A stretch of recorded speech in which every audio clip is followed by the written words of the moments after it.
Good morning, everybody. Hey, Morning, peoples. Willow. Hey, Celestine. Hey, love. What she said. How is everybody today? Hey, look, you just went live. I know, I got the message. How'd you know? Love it when YouTube tells you, hey, you're live. Right? Just in case you didn't know. I don't know. Last I knew, I still had a pulse. I don't know. I haven't checked lately. The link is dropped and pinned, so if anybody'd like to pop on panel, I heard a boop. Hi, Willow. Hi, Willow. Hi, TG. Hey, TG. For fuck's sake, TG. Really, first thing this morning? Hi, Wendy. Hi, Wendy. Hey, Wendy. Hey, Celestine. Hey, Lauda.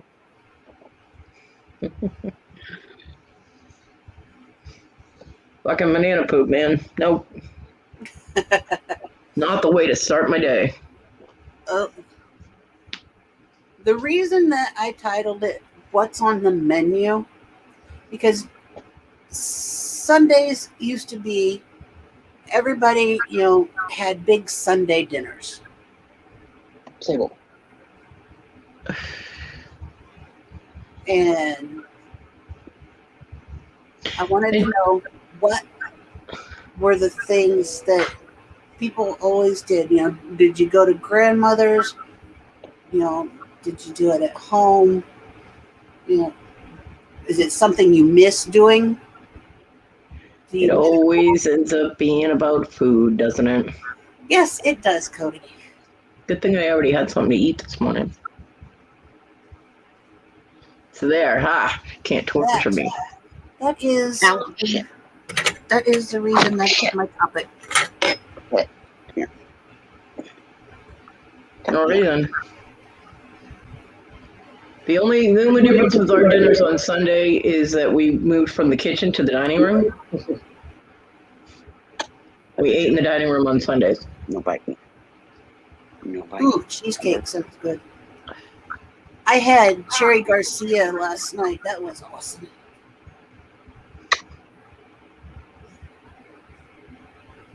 What kind of vegetable are you, TG?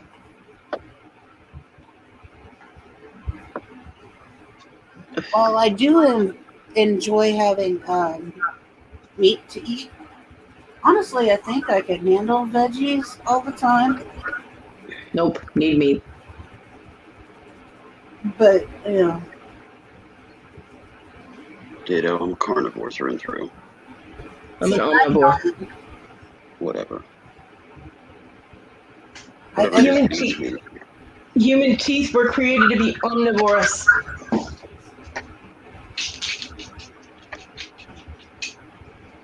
I enjoy pasta, and I don't have to have meat in it. I can have veg. I'm not awake enough to think about vores.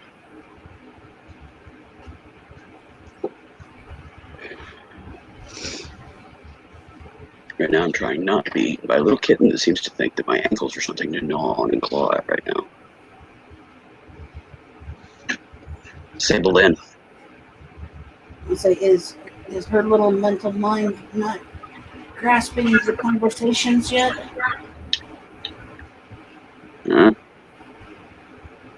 Those don't be biting on me. Oh yeah. We're working on it. Look around the nose, she'll learn. Doesn't phase her a bit. I have to pinch her ear. And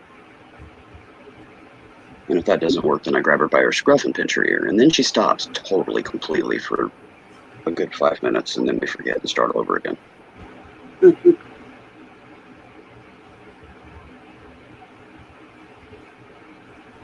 Yeah, flicking her nose, she just bites harder. She just comes right back at you. She's just like, okay, yeah, you gonna bump me, I'm gonna nail you. She's definitely an alpha. She's definitely a little shit. Is she a little turd? Yep. We are now off the bottle. We are now also eating kibble. which means I can sleep longer because there's food in the crate. Well, What?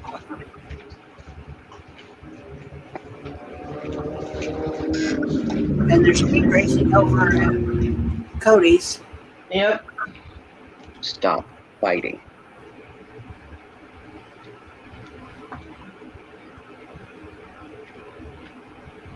Okay, I'm gonna go play someplace else for a while because I just got schooled.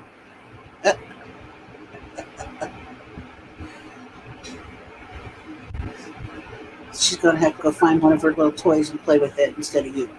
She's got all kinds of them.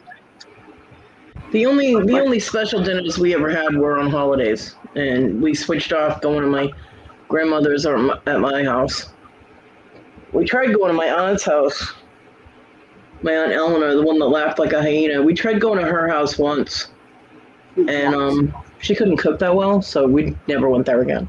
Gotcha. But Most of our Sunday Sundays were dinners, pot roast.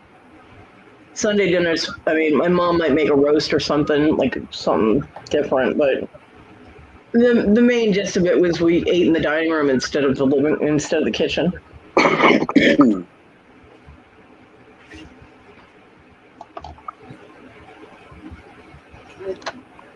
My living room is currently wrapped in cardboard with a cardboard slide gate. And there is a buttload of toys. It's like a playground Imagine for that. a 5-inch munchkin. Yeah, we always, on the weekends, we always went to my grandparents' house. And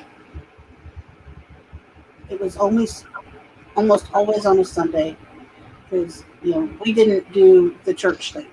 So we did stuff around the house, finished up any chores and stuff that mom and dad needed to do, and then we took off and went to my grandparents' house and visited there because my aunt and uncle lived there in the same town.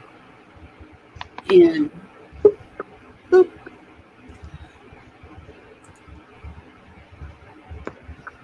What's up, Wendy? Hi, And then- you want to see what I made? Aw, Bumblebee. that's cute. Bumblebee. Well, you're really getting on the board, aren't you? Yep. It's very cute. It is cute. Well, see, my mom and my grandmother did the church thing. My dad stopped going,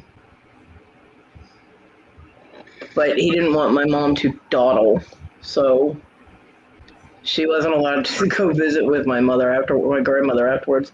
But I mean, we spent so much time. Me and my mom spent so much time at my grandmother's anyway because my grandmother would pick me up after school. Yeah. So then my mom would go there to pick me up. So they'd chit chat for a little bit. And my dad wasn't out of work yet. Things like that. So All of those happy mediums of marriage and life. yeah, my dad told my mom what to do, and my mom's sneaking around ways to do it. Anyway, the joys of marriage. Yeah, but like Christmases were at my grandmother's, and Thanksgiving was at my mom's, and then I think Easter they tried doing the Easter thing at my aunt's, and it didn't work. So Easter ended up being at my mother's too. Well, all holidays were at my grandmother's because her house was big enough for all the family. Well, my family wasn't all that big, so Ours was.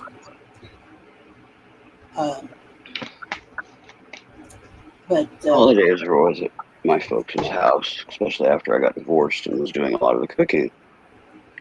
Made it easier on Mom. But yeah, everybody would pile into their 928 square foot house. That was interesting. But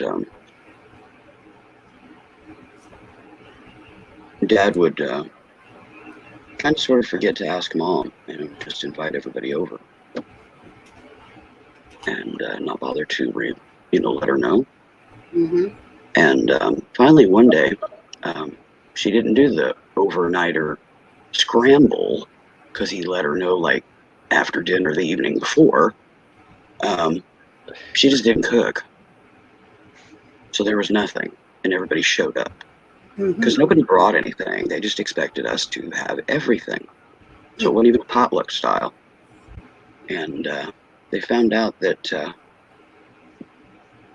check with mom, make sure she knows, because she ain't doing the overnight scramble to cook for 30 people.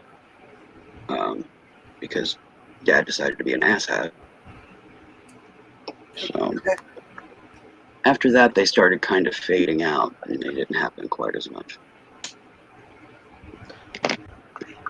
Well, the only time we ever had any serious number of people at my grandmother's was when my cousins and stuff were still in high school, and my aunt wouldn't leave them at home by themselves, so they had to show up.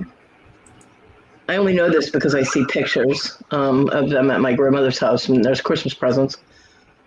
They never came. The boys never came to my mom's house. Apparently, she found babysitters or some shit, or they went to friends' houses or something for Thanksgiving and Easter, because it was only ever adult at my mother's house and me. So yeah, this is great grown up. I had nothing to do with any of these people. I mean, it could be that early on that they tried bringing kids, and mom would freak out. Don't touch this. They were pictures, and I mean, they were teenagers, so but my grandmother's house had a lot more breakables than my mother's house did, and I don't know, the boys just didn't want to be around. They were just, and my other aunt's sons never showed up. I mean, and my aunt and my uncle that lived in Vermont, they lived too far away to make that trip, that they didn't want to drive that far to go to Massachusetts for holidays, so they never showed up. Okay.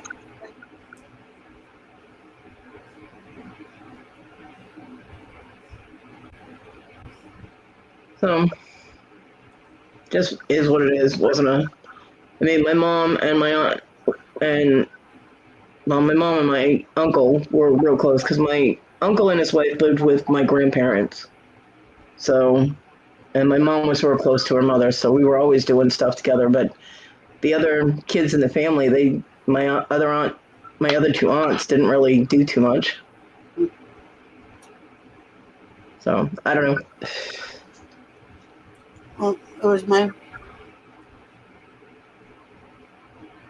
mom and my dad, and then my aunt and my uncle, because my mom had a brother and a sister. And so my mom's brother, he lived here in town, but mom's sister lived in the same town as grandma and grandpa. So the whole family, everybody met at grandma's house, like I said, on Sundays. And we would, during this good weather like now, we would grill out, whatever, if it was a colder, wet, whatever, we would cook inside. But, it wasn't always a pot roast or anything like that, fried chicken or something. It was always something. And if it was a weekend where my uncle had went down to Louisiana and then came back up, we had the good Cajun cooked weekend, all the shrimp we could eat, and gumbo and all that good stuff. I love those weekends. But my aunt and uncle that lived up here in the same town as we did, they had 3 kids, but my aunt and uncle that lived in the same town as grandma and grandpa, the one that's from Louisiana, they only had 1 child. So, I mean, I had cousins galore, me being one of the oldest. It was all right. We got along. There was always something to do. I mean, it was a small town that they lived in, so we could wander off and not be in trouble.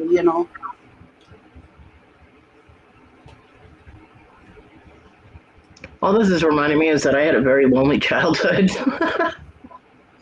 I have 6 cousins, and not one of them has ever had anything to do with me. Because, well, the aunt that laughs like the hyena, she never, I don't know, never really treated me like family. And my other aunt was kind of, I guess, on the line about it, and she wasn't really around because she was in Vermont, and then she was in Texas. So, yeah, it was the whole adoption thing. I was never really accepted as family except by my grandmother, my grandfather, and my uncle, Mm. and his wife, my aunt, who now no longer considers me family. Yay, family ties. So, yeah. The Canadian family has absolutely nothing. I haven't heard from any of them in 40 years, so, whatever. I thought I would be able to have strong family ties with my own blood, when I had my kids, but once again, I was wrong.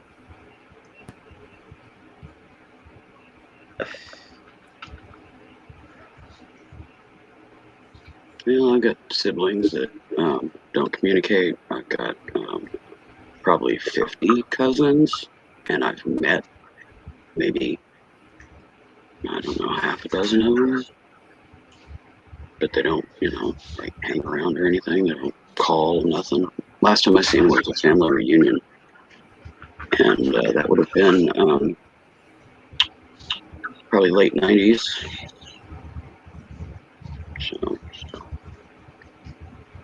Well, other than my own children, I don't see any of my family unless somebody dies. I'm not even allowed that. yeah, generally I hear about family deaths in the obituaries in the newspaper. Oh, I get told that someone passed away, but I'm not allowed to go to memorials or funerals. Well, I don't do funerals, so I really remember people as I knew them in life. I went to a couple of funerals when I was young, and yeah, I didn't care for it. The clown makeup on the deceased, and everybody in their frills putting on pomp and then going home and drinking beer and beating their wives. No, thank you. Yeah, that happens all the time. I got a new phone case. Couldn't be more fitting.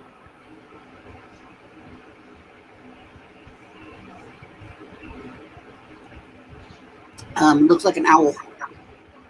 It's a dream catcher with an owl in it. Cute. Couldn't be more neat. Mm-hmm.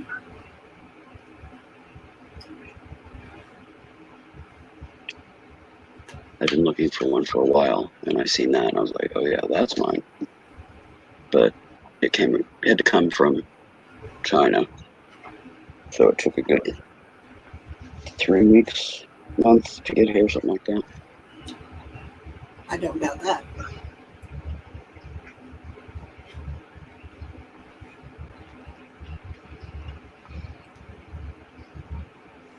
But yeah, it came in either Fridays or Saturdays post. I think it was yesterday.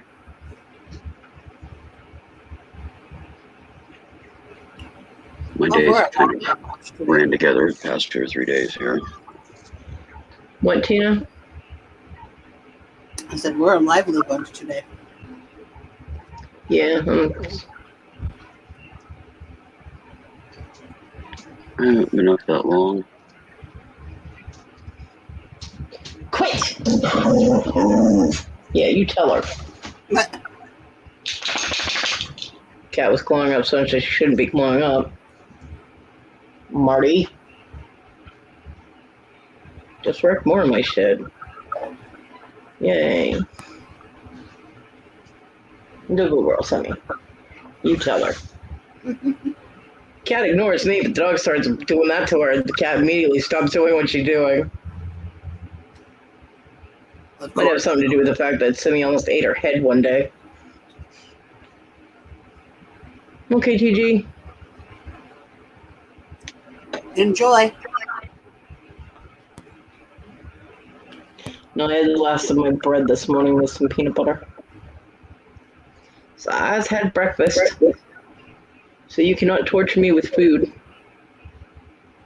I haven't eaten yet. I Well, I've got been up off and on all night, so my stomach was hungry. I've been up less than an hour. I fed the furries, got the baby's food ready, got her out, fed her, did my breathing treatment while she was eating, and done my pre-food pills. That's about it. But I did get to sleep longer last night, since there's kibble in the crate now. But I haven't slept that long in bed for a couple, 3 weeks here. So woke up in raging pain, and you know, it's gonna be one of those days. Well, that's I'll see how I feel after I eat, but it might be a muscle relaxer day.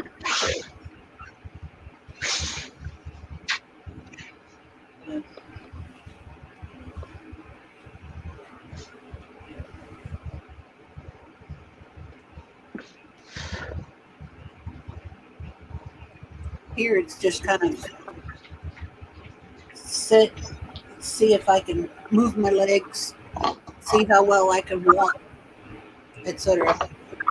Mm-hmm. Well, my left leg is grumpy. Somehow, yesterday. Is your right leg doc? Huh? Said it's your right leg doc? Well, my right leg is my bad leg. My left leg is my quote-unquote good leg, which is actually my first bad leg. You said your leg was grumpy, so I asked if the other one was doc. No way. Oh, yeah. Well, grumpy as in Still asleep. not very cooperative. When I slept, not last night, it was the night before, somehow I ended up wackadoodle on the bed, and that leg was hanging off the bed at the knee joint, and it hyperextended the tendons in the back of the knee. So, yeah, I kept wanting to buckle backwards yesterday. So far, it's behaving in regards to that today, but it's got that ache thing going on in it post hyperextension. Kind of like a toothache.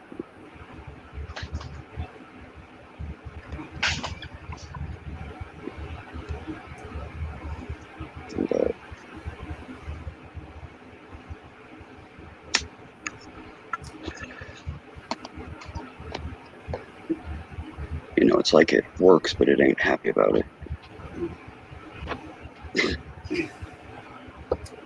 Kind of like most Americans.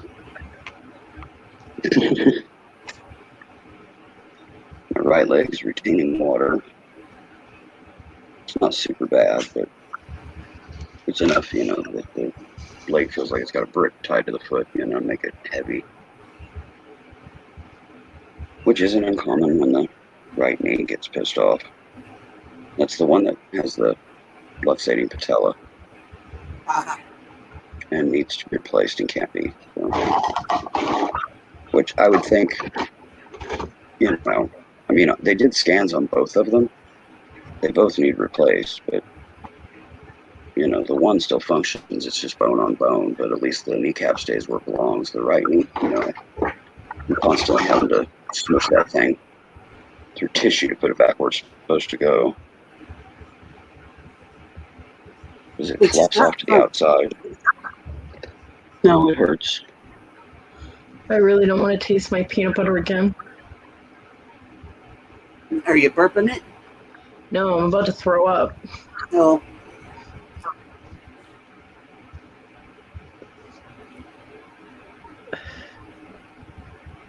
go where they can sit all.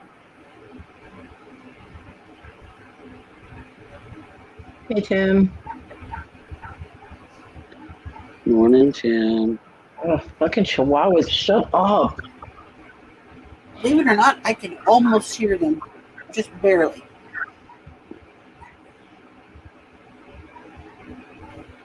There are 2 of them.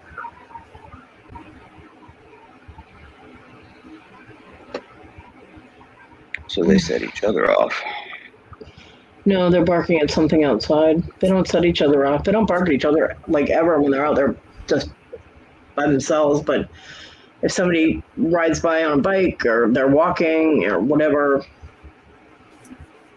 they tend to bark and lunge at them. I'm waiting for the neighbor to get sued.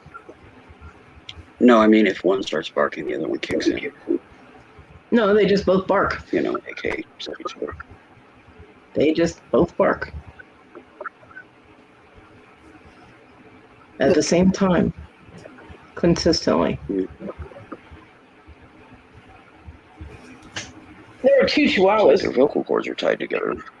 So it's like, you know, they make a matching pair of slippers.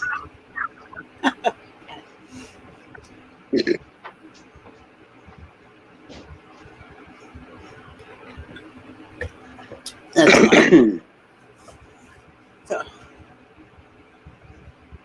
Esme is sitting on the bottom step of the little steps that take them up to the window here in the living room. Uh-huh. And she's just kind of looking at me goofy-faced, so... Like, can I climb all of these? Can I look out the window? No, she knows how to get up there. She knows how to get under the curtain to look in the window and everything. She's just sitting there on the bottom step looking at me goofily.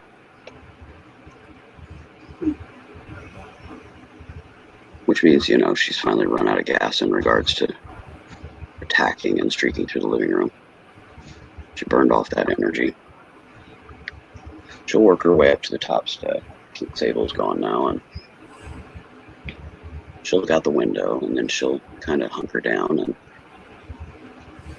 have a little snooze. Or maybe she'll just do it on that bottom step where she's sitting, because that's kind of where it's going. Hey, my hotness. Well, she's been sitting there forever waiting for Sable to get done and go away, because she can't go up there by her. Sable's still hissy, so... Hey, all of us. Hi, Ninja. Sis is awake. Morning.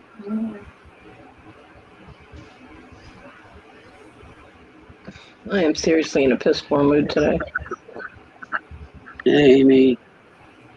Sorry I missed your thing this morning, but I was asleep. Thank God. I was sleeping off and on. I didn't even bother popping up Chrome this morning till I watched JJ's thing. I thought maybe Rhonda was in there and I could get an update. And lo and behold, Robin was in there, so we didn't really get an update, but she's,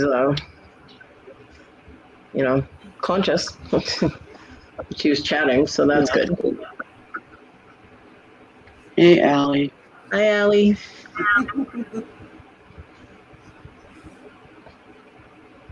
No, Amy, last night was the first night that there is food in the crate with the kitten, so I was actually able to sleep and not wake up every hour on the hour thinking, do I need to get up? Do I need to get up? Oh, God. You know.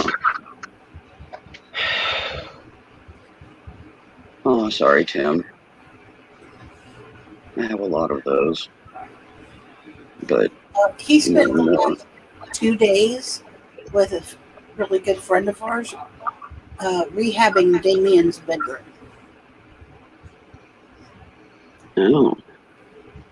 oh, They took out the bedroom closet.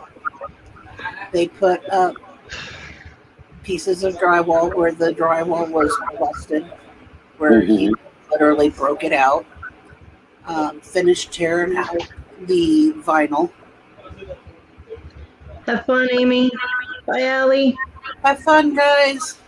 yeah, have fun.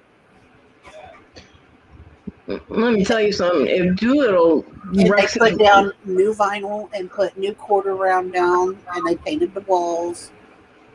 So, yeah. If that boy trashes that room again and does damage to it, I'm sending Tim a bullwhip, and Damien gonna be fixing it himself with Tim in charge of the whip. Yeah, if he's done it once, he knows how to do it now. So, because that's some bullshit.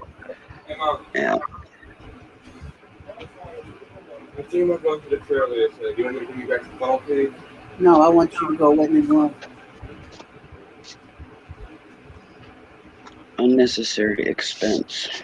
And I am going to be out of all the things to drink by this afternoon, and we have nothing else in the house for me to drink, and it's going to suck. So no one will see me because I won't be in any frame of mind to talk to anybody about anything. Because I'll be hurting too bad. And dehydrating.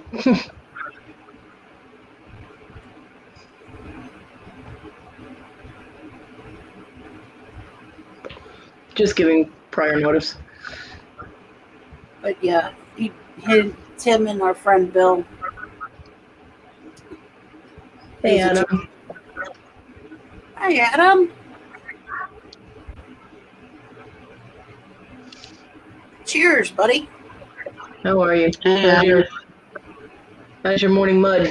You back on drinking that again? I tease him all the time. Oh, is it that power drink that I see advertised on YouTube? I don't know.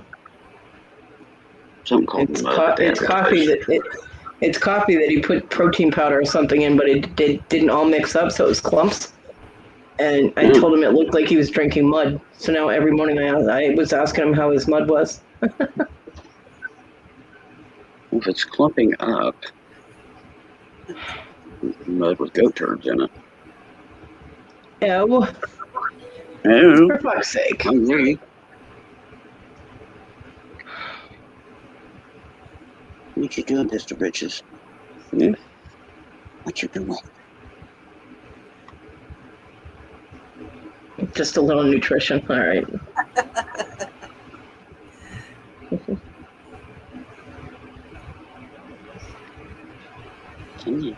How are things going at the record stores?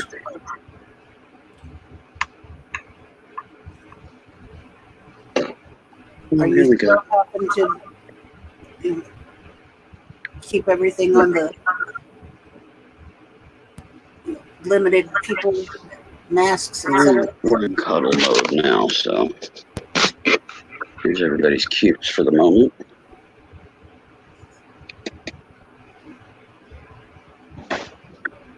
What you doing? What you doing? You're just being cute now? Yeah? Yep. Are you done being a monster? Yeah. No, I'm going to eat wieners now. Gentle. Yeah. Your toy. Let's get your toy.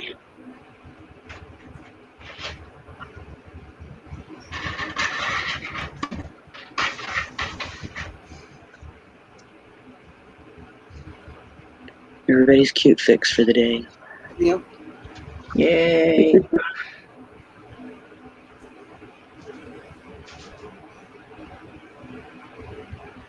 Well, if I don't, then everybody's asking me, like, why didn't you show the kitten on Tina's?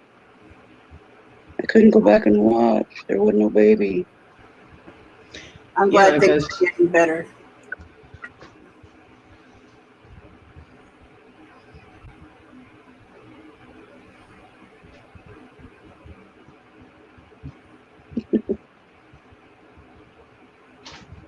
Yeah, we're being sweet now. What, half an hour or so ago, she was trying to eat my ankles. Yeah, they're cute until they cause chaos. Yesterday, right after I ended my show, like not even 15 minutes, the box that had been right there, this tote, landed on my floor. On top of that laundry basket, which had my lampshade in it. which got crushed. My son popped it out, but he didn't hand it to me to know what kind of damage has been done. And it blocked me. The tote landed right in front of my door, like across my door, couldn't open it. And the box landed behind my wheelchair and back far enough that it was very difficult for me to reach. I did end up getting hold of it, although I almost fell off the bed doing it. Not fun. So yeah.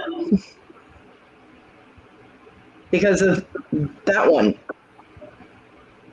Mm-hmm. That one. Onyx. Yep. Not Onyx Marty? Man. Nope, it was Onyx. So yeah, they're real cute till that happens. Welcome back, Wendy. I'm doing pretty good. I have my days. I move around pretty slow most days. But I keep myself entertained with all these folks around here on YouTube. Yes, I'm of course constant source of amusement for her. That's true. It is true. What are you doing? Gentle. Especially when I'm trying to read the damn phone thing. Yeah, manuals. When she's trying Yeah, to that stupid fucking thing.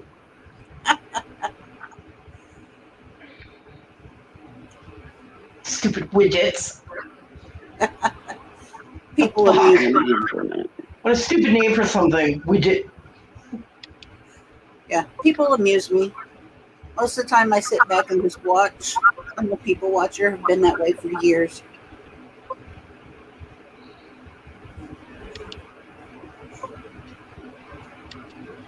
So I'm one of those, what they call lurkers. I hang out in the rafters quite a bit. Gentle.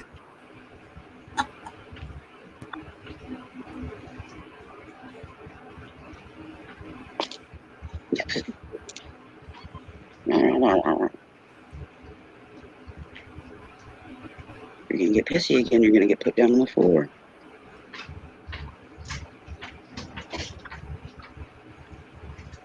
Yeah. So where are you headed to today, Adam? Are you just hanging out at home, or are you doing stuff at one of the shops in preparation for the week? Or you're always busy doing something. I figured maybe you might relax at some point.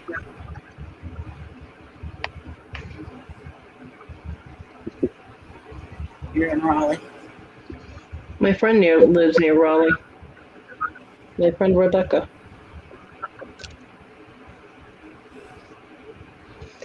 You know, her second youngest son just went into the military. I'm like, there's no way he's that old. And she goes, yeah, he just graduated. He just turned 18. I'm like, no, tell him to stop it. Get him back on the couch with the video game, dumping chips all over the floor. She started laughing. I was like, no way. She goes, yeah, he's in boot camp. I'm like, what the fuck? Yep. So she's only got one left at home now. Wow. Yep.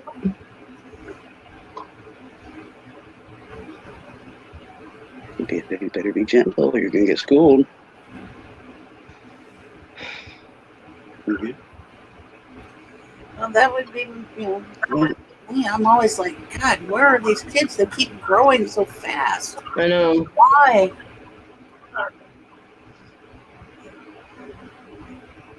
That's just, my granddaughter, Christ, it seems to me like just yesterday she was still, crawling more or less. Now she's running all over the place and getting into everything, and saying words and Gentle.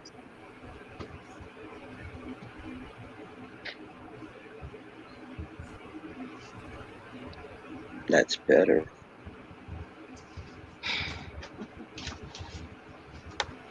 I don't know. And my grandson's going to end up being 11 in November. And then my youngest daughter will be having a baby in October. And good Lord, what am I going to do? Feel old. That's what you're gonna do. Already do that. Older. Mm. You nibble on a fingernail, huh? Ooh, what's she doing? Yeah, what's she doing?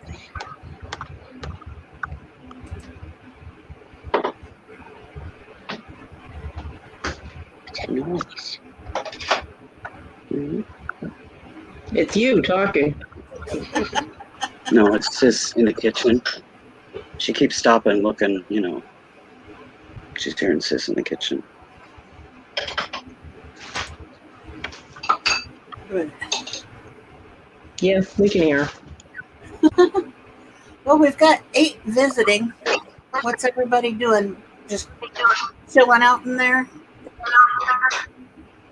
I have got God awful echo and reverb going on. Yeah, I heard that.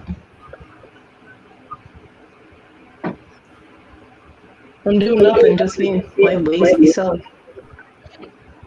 And I have Hello, tried. Rafter. I have tried changing microphone settings and all kinds of stuff, and I can't get rid of it. I don't know. I don't know anything about them, so troubleshooting is not my thing. Or I would try and help. And the thing is it even picks up, like when you guys are talking, it'll pick up your speech and play it too. Yeah. I don't know. My brain is still panicking over not having anything to drink. This is a serious problem for me not having liquids.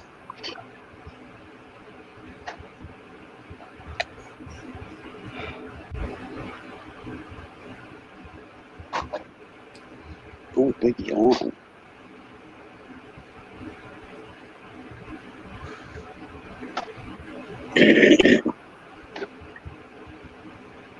You're always watching him on his game, Wendy. That's what he does. Yes, it is.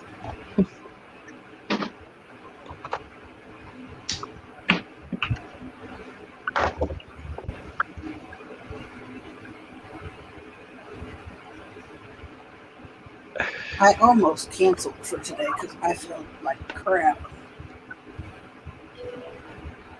But I was like, no, I won't do that.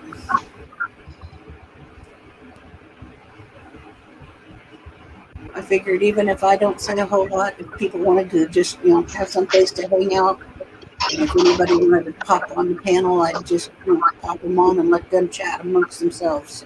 Yeah.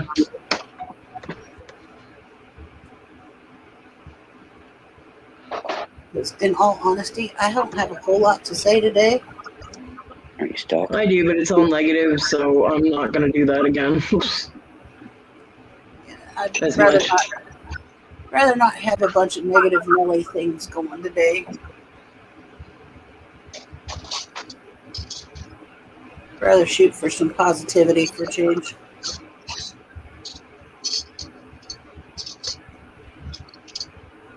As I watched my snake slither around in his house, and he puts his head up and he looks up like, hey, when are you going to lift this lid? I need something to eat.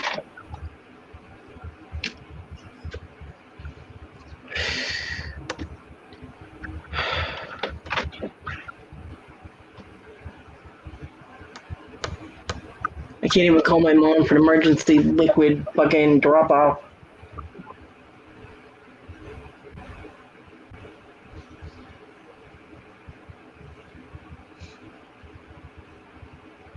Sorry.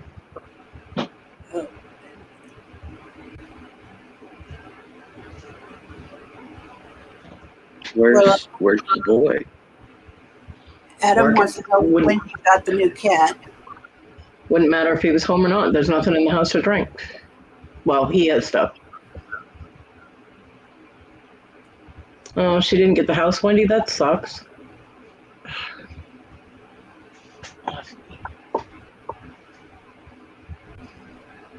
Last week. She got the cat last week. Oh, no, actually, it's been about 2 weeks.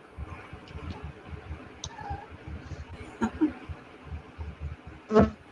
It was 2 weeks yesterday. Did she get any kibble, Cheryl? Do what, hon? Did she get any kibble? Yeah, her kibble bowl is up under the towel. Okay. Yeah, I couldn't leave it down.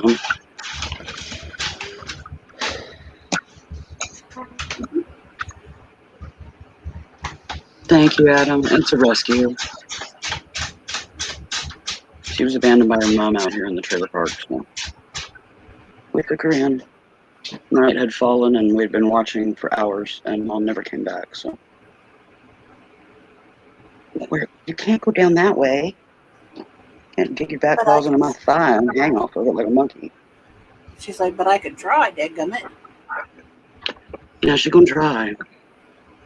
It looks like cat cam's over, so I'm going back to her. You know, I'm watching my snake pretend that he's a periscope.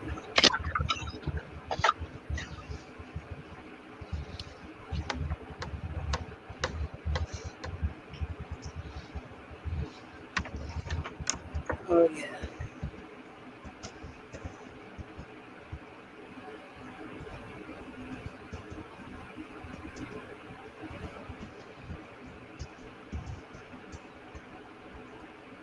Willow will probably end up keeping her.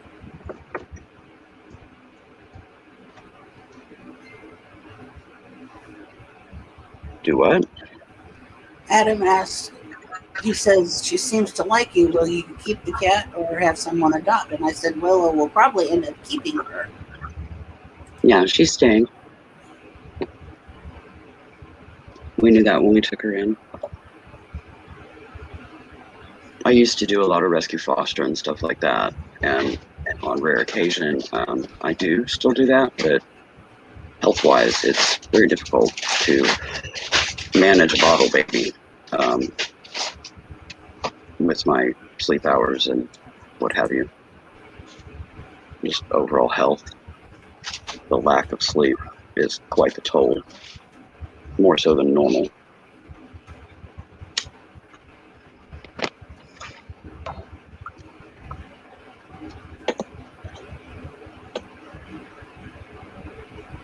I mean, for the first week when she came in, I didn't sleep in my bed. I slept on the sofa or love seat, mostly upright. I think I laid down once, curled up on this thing, and oh my god, trying to peel myself back up off of it was not fun. I'm so glad that she has food in her crate now. That means that I can go to bed and she's got food, water, and can go for that longer period of time in the crate so that I can get sleep. But yeah, that first week she was pretty rough. I stayed up.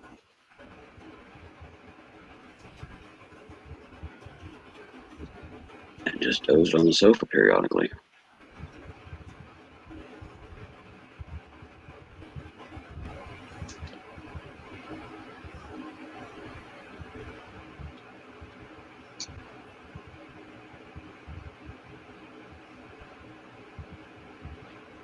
You had a cobra running amok? Yikes. They're beautiful creatures, but they're venomous. Oh my god, it escaped in November. That's a long damn time ago that thing escaped.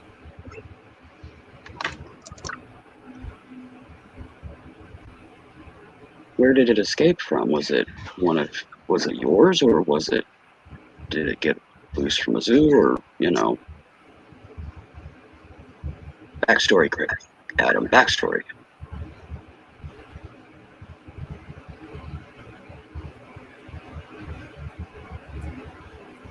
I absolutely love snakes. I just can't have one because my sister would totally flip, and even a boa wouldn't work because I have cats, so that I would not want to be a snack.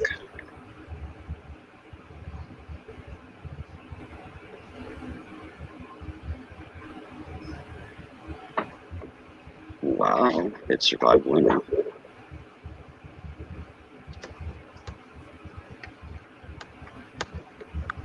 I'm truly surprised it survived winter. I just want to know, is it yours, Adam, or is No, it? no, it's not his.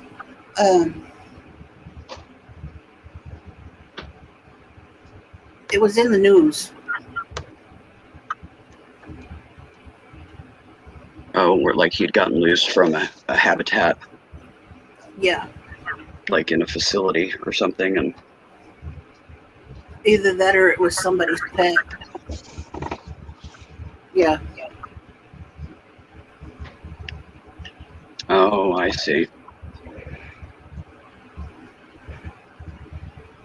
Yeah, Cobra running amok in Raleigh. Yeah, that that would set people on edge.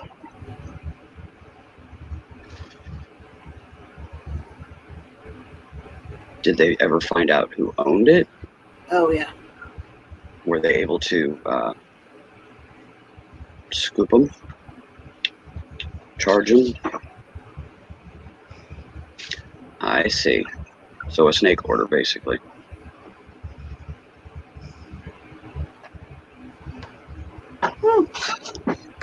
I'm still either he was a hoarder or a breeder. Yeah, but was it a legal facility, or was this dude? Oh, he was the one that was bit by the mamba in March. Sounds more like he kept venomous snakes to milk them for their venom so that they could make toxins for like snake bites. Oh, anti-venom. Yeah. You know, either that or he's just really freaky and liked to have things in this house that could kill him. Well, if he was a certified venom harvester, he would have had license and all that stuff, and which means that he should have reported it escaped. It doesn't matter if he was licensed or not. He should have reported it. Well, I'm just saying that he could lose his license and everything to be able to do that. Like they will confiscate all of his snakes because he's no longer certified to have them.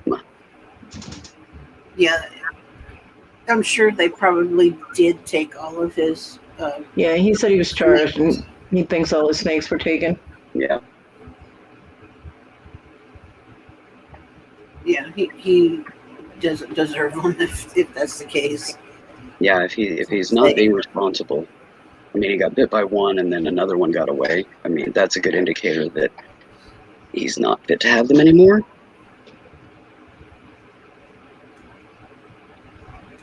They usually keep cobras solitary, don't they? Like you can't keep more than one cobra in one tank. Right. So. Well, he said something about babies, so maybe it bred. And yeah, it wasn't a full-grown cobra. Like my mind immediately went to a full-grown cobra that had escaped. You know, a big one. Full-grown cobra is really, really large. I know. But he's saying more babies, so maybe it was a baby cobra.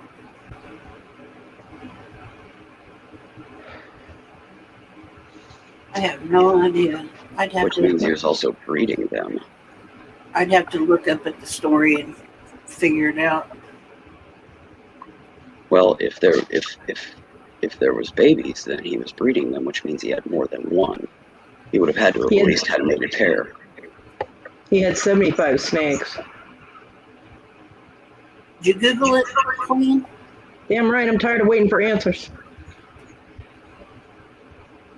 It was only missing for days.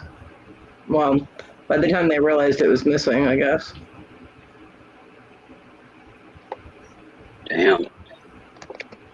Zebra cobra in Raleigh was captured with glue traps. That must have been an interesting sight to see. So they trapped it. You know, it wasn't like a frantic call saying, the cobra you're looking for is in my bathroom. Help. Okay, this was as of July 1st, so I'm sure there's been more news on it since then, but I don't feel like trolling through it all. Yeah.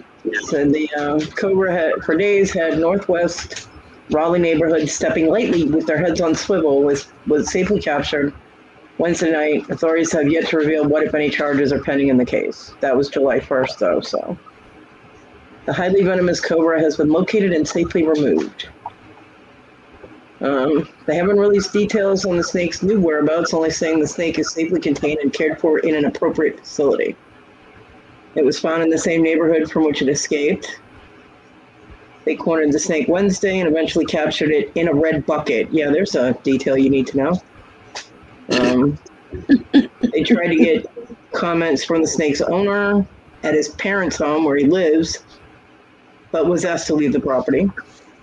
Raleigh police focused their investigation at that home and in the adjacent Brittany Woods neighborhood. Tuesday, the day after someone called 911 reporting they had seen the venomous snake outside a home on whatever drive.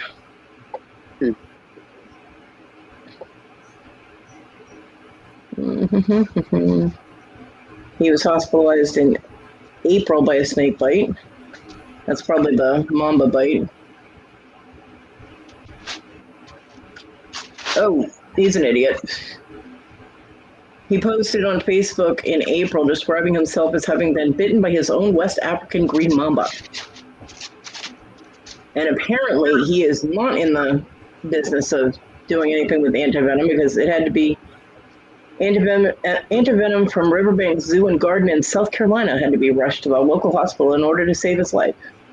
Yeah, because if you are in all honesty, if you are a handler of venomous snakes, you should have antivenom on hand. He has a large social media presence, particularly on TikTok. Yeah, there's something to say. Where he often handles exotic reptiles, promotes their beauty, and advocates for their protection. Well, that's a plus in his favor. Said that on Thursday that it worked with outside resources to secure the other exotic venomous reptiles. In other words, they called in real snake people because the police weren't touching those fuckers. Mm-hmm. Well, most of your police forces aren't trained in handling venomous snakes. That's for wildlife and parks, and even they, you know. They have video of the snake on someone's porch. That is not a baby. That is a full-grown snake. Because it's a brick porch. So if you know how big bricks are, let's see.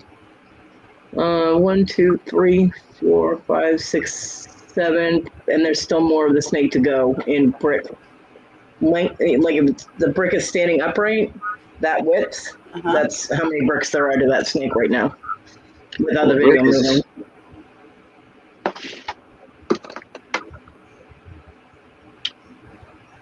A brick is like anywhere from 3 to 3.5 inches wide. So it's a full-grown snake. It's not a baby.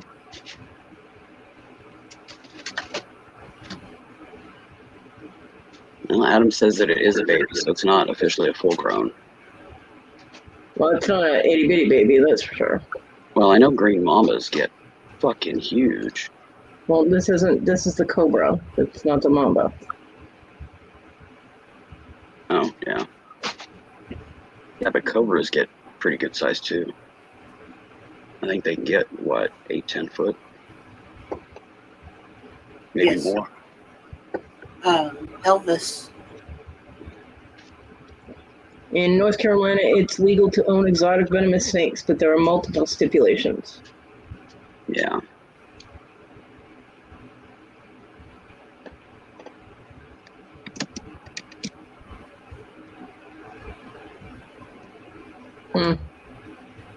According to Article 55, an owner must know and have labeled each of its species, know the proper antivenom that would be required for it, have a bite and escape plan, and if an escape does happen, the owner must notify law enforcement immediately.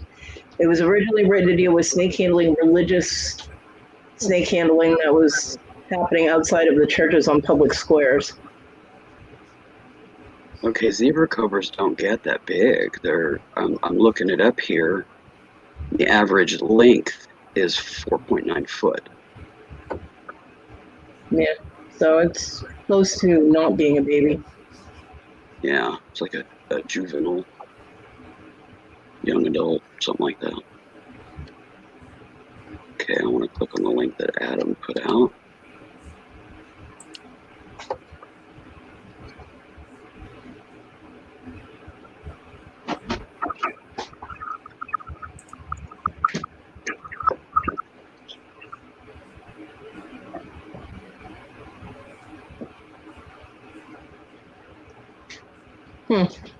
Although it can spit its venom as far as 9 feet. Yeah. Causes So blindness. it's a spitting cobra. Holy shit, What? that is zebras are spitting cobras. Yep. Shit. Well, that adds new dynamic.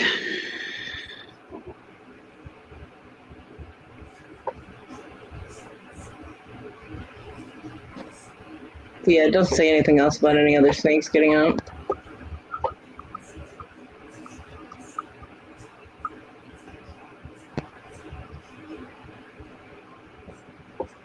I mean, that just adds more danger because, I mean, even if you don't see it and you're trying to keep your distance, it could still nail you because those, the spitting cobras, man, they can really, they got real good aim for the eyes. Yep. Mm-hmm.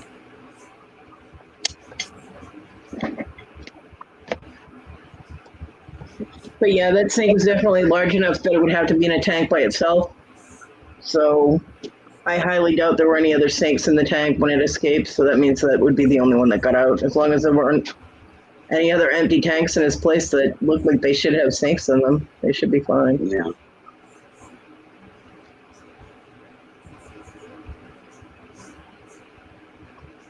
I'm gonna mute so I can watch the video.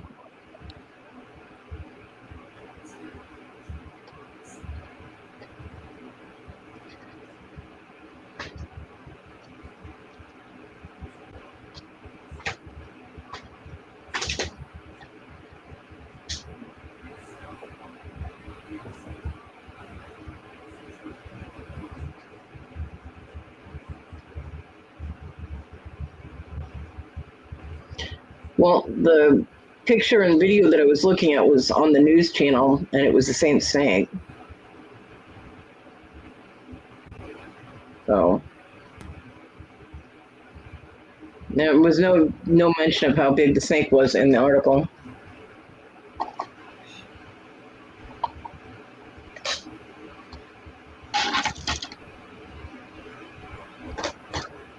Which, for people who, like and have some knowledge about snakes, would have been nice. They could tell us it was caught in a red bucket, but not how big the damn snake was. Hey, Joyce. Hey, Christy. Oh, you don't want to know what's up. Anyway. How are you?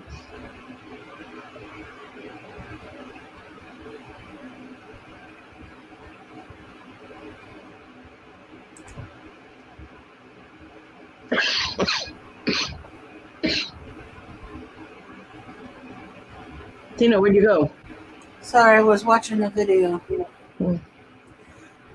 Yeah, No. the one they didn't. I mean, the zebra cobra that the guy was handling in the room, and the one on the porch, they didn't quite look the same. But then again, laying down and then stretched out and handled is different. Yeah, and what I was looking at was the one that was stretched out on the porch, which would tell you how big it was, and that's the one that escaped.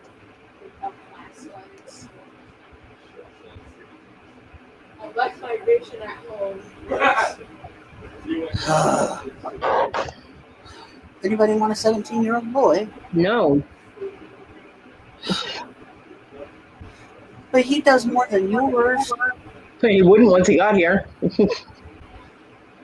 Just one more kid to end up hating me. No, I'm good, thanks. Fuck. Nice try.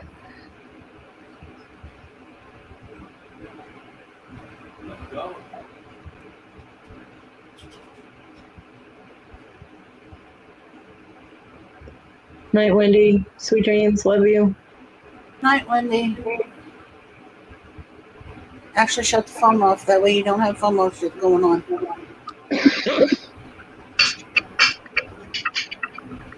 Bye, Wendy. Love you, honey. Hey, Christy. Hey, Joyce.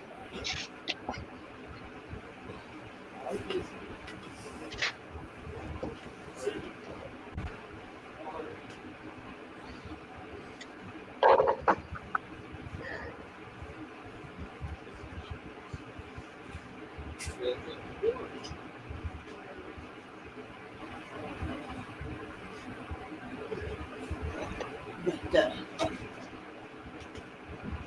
yeah, that was interesting though.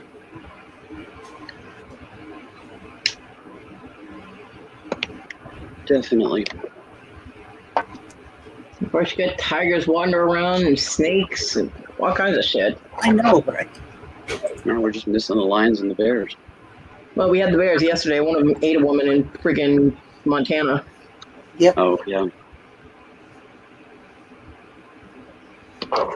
We had the California woman that was attacked in her tent. Yeah. Yep.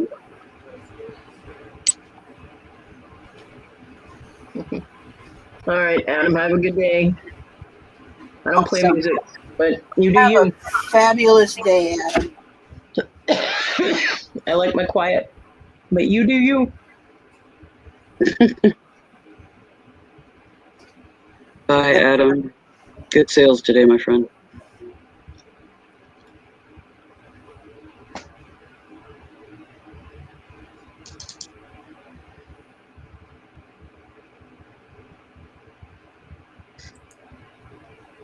Sometimes a day with music is just what is needed. Yeah, I've never had a day like that. What's that? I've never had a day like that.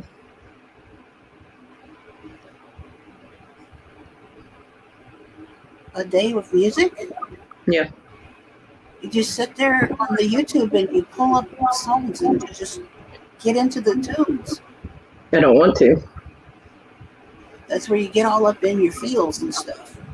I have enough feels, thanks. Maybe you need to get into them a little deeper. No, I'll just cry. Maybe you need to. Huh. Well, there is one thing I do not need to do anymore. It's cry.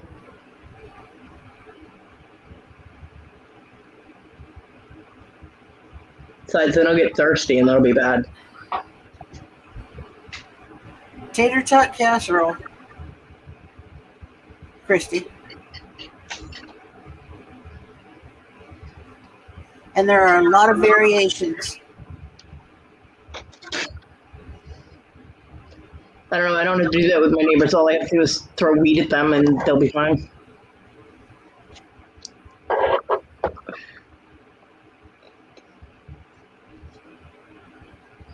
Do a shepherd's pie or cottage pie. Yeah, there you go. A shepherd's pie of some sort. If you have ground hamburger and some corn, brown the hamburger, throw it in a layer on the bottom, and then throw the corn on top of it and put mashed potatoes on top of that. Or if you have mixed veggies, those taste better than just corn. If you like mixed veggies, they do. I don't.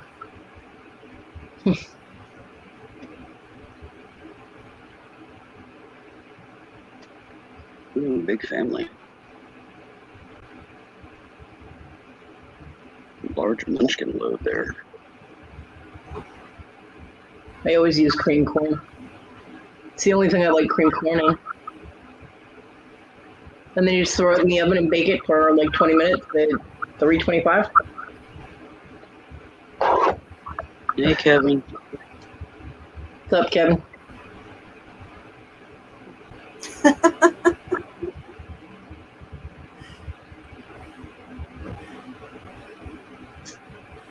Zipper snakes. Alrighty then. I'll be right back. Zoomies.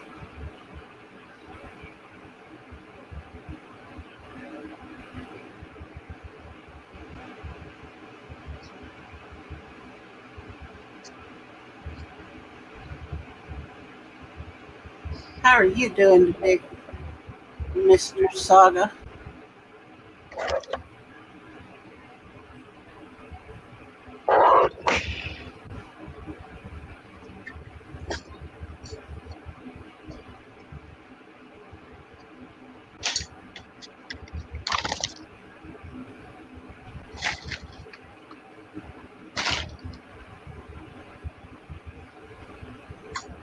Or you could do like a taco casserole thing.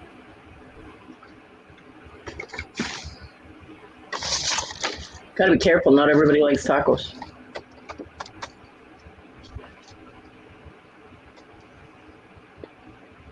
See, it's hard to cook for people you don't know because you don't know what kind of allergies they have. You don't know if they're have any celiac issues. It's too difficult. Get them a gift card to Walmart and bring it over there and say, welcome to the neighborhood. Susie. Hey, Susie.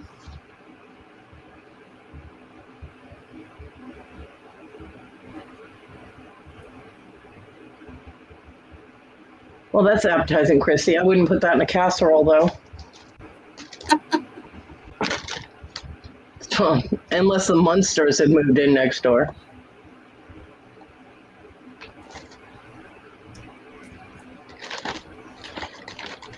Right, Or Kevin? the Adams family. Most people do, Kevin, but not everybody. I'm not a fan.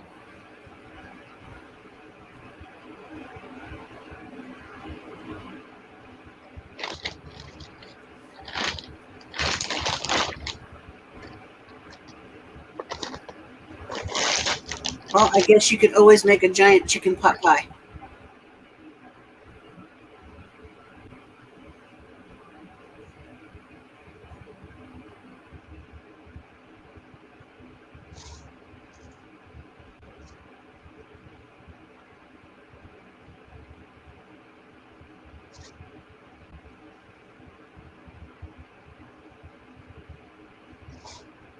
Just today, Tim?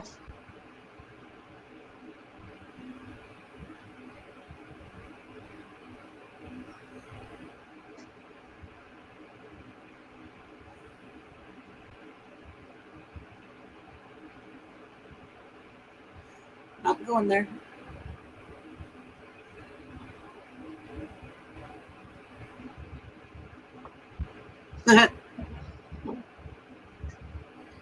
That actually made me almost laugh.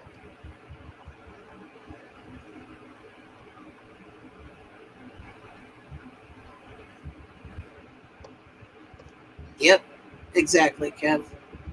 See, I get pot and pie from my neighbors, and they'll get pot pie. It's their exchange, I think.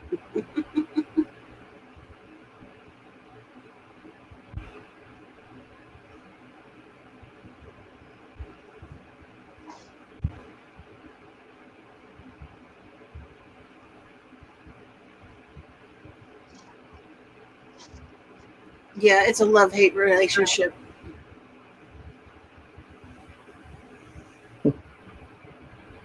Especially when Cody's in a mood. Yeah. Sorry, Tim.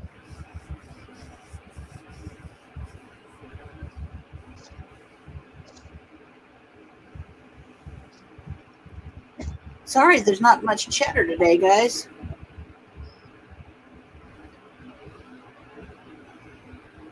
Anybody got anything they want to talk about? Pop up here and let's have a chat. Because I got nothing. Welcome to my world yesterday. And the last live before that. And yeah. They got 6 kids. Please bring them a sugar-laden dish. I'm sure that will go over well. Just bring them a bag of sugar and some spoons.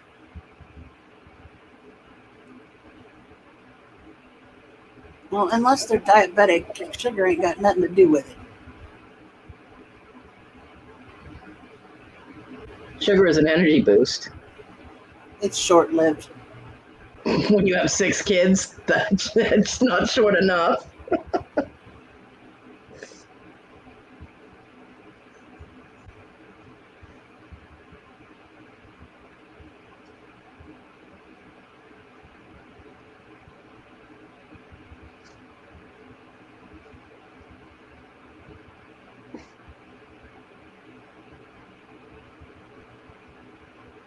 Well, With 6 kids, I'd be like, you know what? Let's splurge and get the parents a spa day. You know what I mean? Screw the casserole. But that's expensive, so.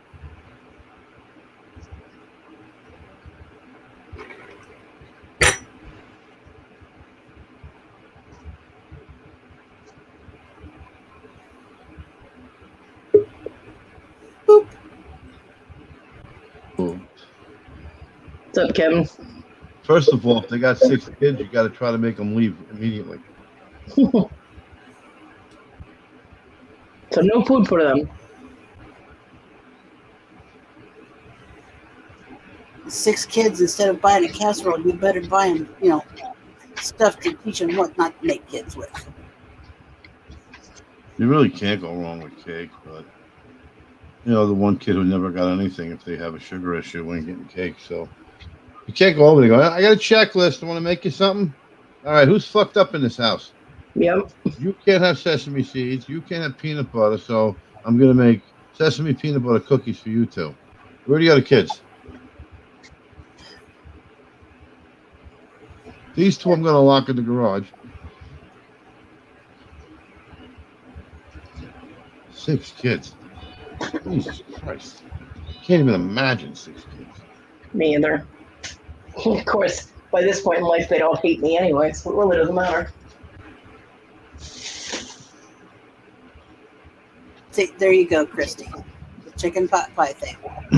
You have to make 2 of them.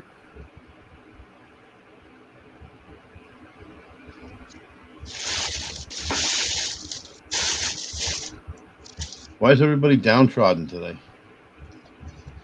No, because my son's a piece of shit, and I have nothing to drink. Oh, that's not. It's not funny. I'm going to say it's funny because I had a complete fucking blowout with this one yesterday for about 40 minutes. Mine was all done in Messenger, and it took about an hour and a half.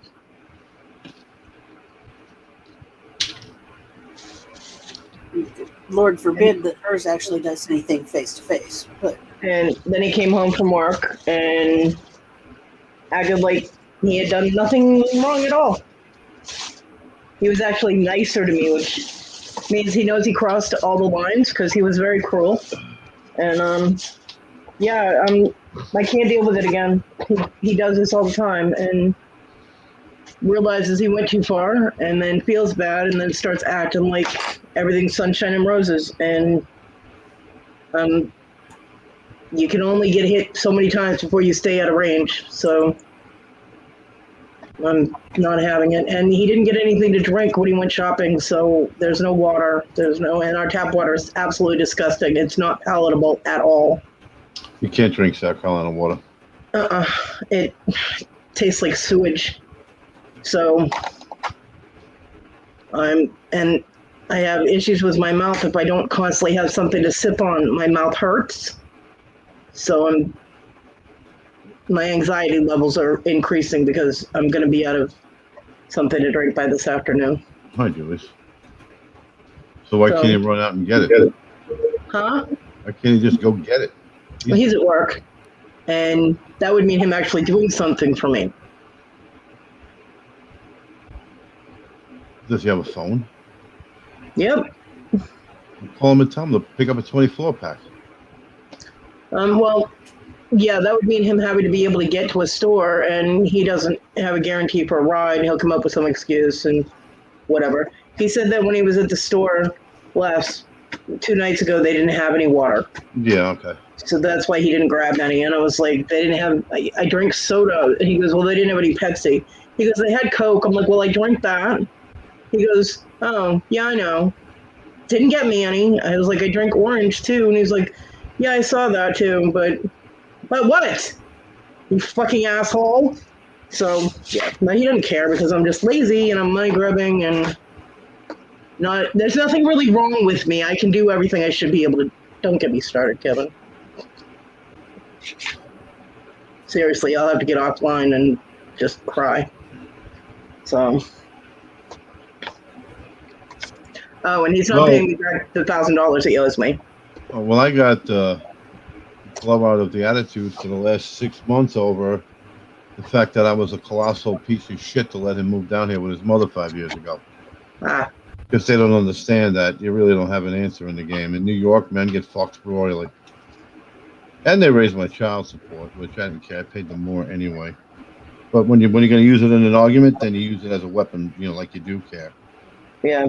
And I was like, okay. I allowed this to happen. With his mother sitting right there and say a word. And I looked at her and I said, see what I told you was going to happen? You gave up an $80,000 a year job to meet someone who's a farmer in Match.com. They don't even have a farm. And this is the result of this. He's resented me for the past 5 years. It finally came out, rather than her.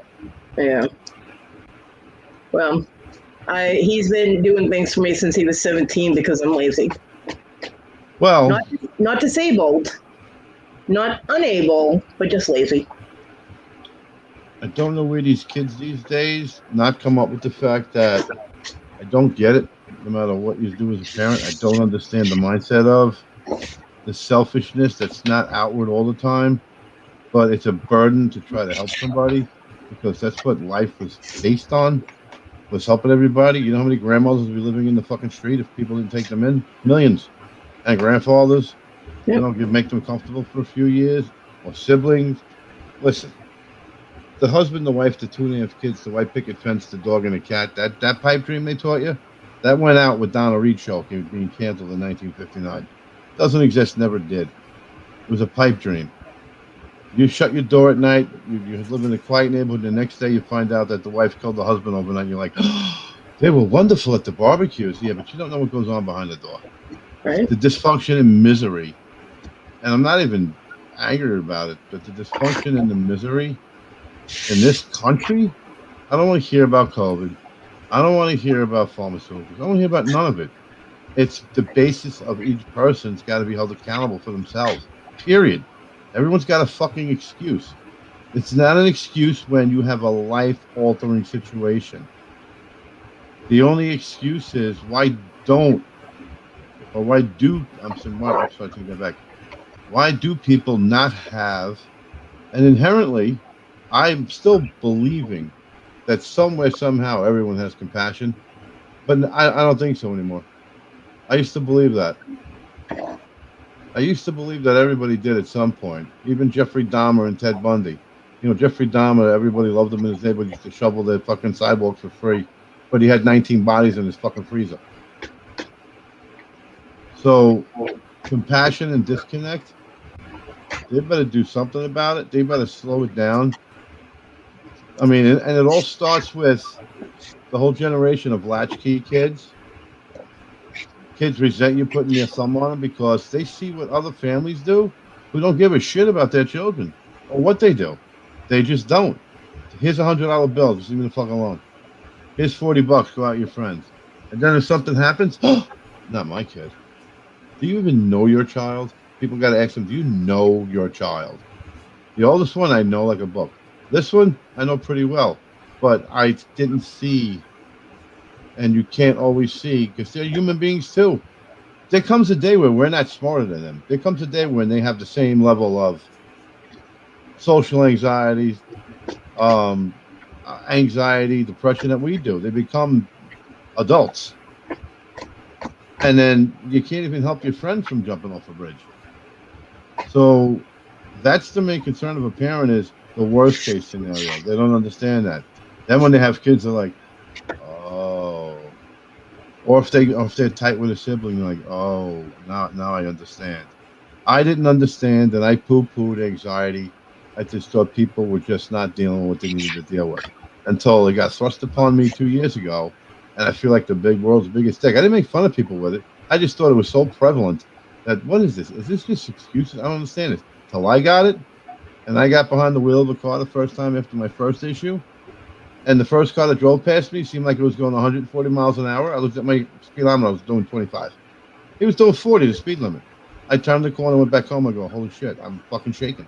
I couldn't drive a car, and haven't since. So I have a newfound respect and understanding of anxiety. It's not self-inflicted. I thought it was. I think some people do use it as an excuse without question, because now that I have it, you can spot everybody in the room, you know what I mean, that has anxiety. Absolutely. Before that, I would have thought everybody had it. Like, what's the big deal? Blah, blah, blah, blah, blah. Yeah. Well, I know what the big deal is now. And with my medication, they can't treat it medically. I don't want medication to fix that. I just don't. If it comes to a point in life that I have to do it, that means I'll be off the other medication. I'll be like, okay, no problem.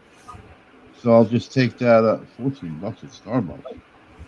Just I keep didn't have swiping. I didn't have anxiety at all until after my back went out completely. My first day back at Walmart, back at work, I walked out of the back room and I was standing like where our back room doors were was right next to the shoe department. And I walked out, and if I hadn't grabbed onto the shoe racks, I would have fallen on my ass because the entire Walmart store came rushing at my face. It was like the opposite fisheye. It was like everything just closed in on me and it came rushing at me. I didn't think that was a real thing. I thought that only happened on TV or in the movies. And I was like, holy shit, that actually happens to people because it just fucking happened to me. And I turned around and went back in the back room and Yeah, I you know, when punched back you out and I had to leave. I couldn't go into the store. yeah, that happens when you isolate yourself like I did. I actually would cleanse my physical people around me probably 3 times. Every 10 years I would do it. I would just eliminate family members, friends, acquaintances, because I would sit there and do an allocation of, if it came down to it, I needed help because every one of them I helped. There's not one of them that I didn't one way or another. I couldn't say for sure who would and who wouldn't, so I just eliminated them all. Or if I find out they lied and I did something for them, I eliminated them all. I don't talk to one sister because of that. I was helping her with her fucking mortgage. Her and her husband was in mortgage, which was strangling me. Then I find out that, it wasn't being used for that. They were leasing vehicles. And the minute I hear that, well, this goes back to 2004, that you got a 2004 Lincoln, I got a fucking problem with that. Now you're done. You're out. Yep, absolutely. You're out. You're fucking, I don't want to hear it. I don't want to know he got a promotion. You're fucking out. Don't even pay me back. You're out. That's it. You're out. Lying? I could, like my grandmother told me when I robbed a candy bar when I was 9 years old, I'd rather eat dinner with a murderer than a fucking liar because I know what they did. Yep. Well, I hadn't, it wasn't, I know a lot of people get that effect from being isolated and not being out, but that wasn't the case with me. I don't know exactly what triggered it, just my back finally going out as bad as it did. Losing control, if that's what it was with me. I wasn't indestructible no more. Well, no, I had a checkered life, which you all know, from 25 to 35. I shouldn't even had a bad back since I was 19. So it's just that all of a sudden I had this jolt to it that kind of sent it on its spiral downward faster. It accelerated the process. You've got multiple issues. You can't, and don't take this the wrong way, you can't get up in the morning, roll over, jump out of bed and get going. You can't. You never will be. That fucking cuts the guts out of you. Well, now, yeah. Back then, it was a little different. I wasn't quite as bad, even with, not including the amputation, but my back wasn't as bad then as it is now, of course, because it's progressive. But still, it was...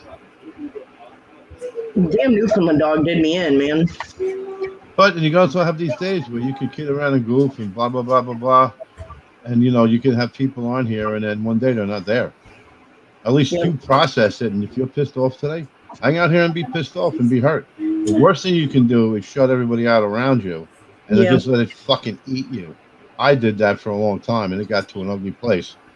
Because for the past 2 years, I was like, why can't I just want to be, I don't need to be perfect. I just want to be who I was on January 2019. And I'm starting to realize I'm never going to be that person again. And it fucking guts you. It does. It does. And what this kid said last night fucking broke my heart. Everything he said. And to see that he's welled up with tears blaming me for him being allowed to move, I had no fucking say in the matter. Yeah. My son was the only one of my kids that I still got along with. And him moving back in here, he has so many resentments with helping me. And he built up resentments, and he lets them fester, and then he explodes on me. The last time he did this, he turned around, it was when the roommates were still here, and he was screaming at me from the bathroom, which was an entire room away, and literally said, maybe I should cut part of my leg off, and then I could sit around and do nothing, and everybody do everything for me, too. Oh, maybe he should see what it would be like to have a life with his mother. I lost my shit. I was like, you little fucking asshole. I said, come here, I'll cut her off for you. I'm like, don't you ever talk to me like that again. I said, go fuck yourself. And lo and behold, within a couple of hours, he was acting sweet as pie to me, talking to me like we always used to. Apparently, he realized he'd crossed the line. Well, telling me that I'm lazy, I'm money grubbing, I've never tried to better myself. I'm like, I'm sorry. I was in the process of bettering myself when I had kids. So my life got put on hold so I could raise my kids. I'm so sorry. Who in your family does he talk to? My mother. All right, well. But that's only when she's here. He doesn't make an effort to call her or anything. He doesn't really have anything to do with anyone except his friends Hector and Dorothea. Well, in his mind, that's his family, and if they're chirping in his ear, unfortunately, that's what they're gonna hear. Why you gotta run home too long? Because they don't understand. Listen, maybe that kid should have seen what it was like to have both your parents dead by the time you were 14, and not in the best of ways either. Yeah. So they will never know that, and I'm glad they don't. Yeah. But I'm Kevin, sorry, I got news for you. That's no fucking way to talk to your mother. I don't care if your mother's a crackhead. No way to talk to your mother. I told my mother, I said, maybe once I'm actually gone, he'll remember that he once loved me. And she goes, I doubt it. I'm like, thanks, Mom. Like, what the fuck? So, yeah. Now, you see, a boy, there's two things that are true in life. A girl no woman will ever love you more than your daughter will, as a guy. I beg to differ. No, as a guy. No girl will ever love another man as much as they love their father. If things happen in life that ruin that, that's per se, but when they're growing up, that's the king of their world. Period. Or that whoever that male figure is, if he's there. And every boy will defend his mother. When he moved down here, my answer wasn't, I don't want to keep you in New York. I took the fucking hit and told him, and I said, you got to grow up and be a man now. You're 14. You belong with your mother. You need to take care of her. And that's how I put it to him. And then he grows up and realizes it looks like that. I just said, fucking go. So it's amazing the perceptions kids have and they hold on to, even after their brain has transferred into adulthood. They still hold on to misperceptions they had when they were a kid because their perception is different. Sure, maybe these are one of the things. Family construction, socializing. Maybe they should be taught in school rather than new fucking math and history. Like, who gives a shit what happened in 1930? Because I sure the hell never did and don't. I mean, my middle child that I raised until she called DSS on me and destroyed all of our lives, she saw me as treating her like Cinderella. That's the lie she told herself, is that I treated her like Cinderella. I wanted her to do everything, blah, blah, blah. Well, the kids each had chores. They had to mop and sweep the floors, and they had to do dishes, and they had to keep their bathroom clean, and they had to clean up their rooms. This is not an extraordinary amount of things to do. That's terrible. It's horrible. I was a horrible, horrible parent to have slave labor like that, which I will mention they never fucking did. And if they did it, they didn't do it right. And this is what she told DSS, and I was going through the back issues, and I couldn't clean. Nobody was helping me. I had 3 other people in my house. Nobody was helping me. And so DSS came in and saw it was cluttered. It wasn't disgusting. There wasn't food or anything laying around. It was just cluttered and dusty. And they said, oh, you can't have your kids anymore. You have to go in the house.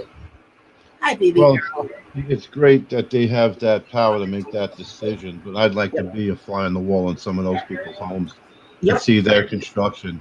And just about 72% of all psychiatrists and psychologists are divorced and married at least once on their second marriage. These are people making decisions over how you should be because they read a book. But even later in life, she continued to say that I was lazy and I didn't do this. And I was like, you know what?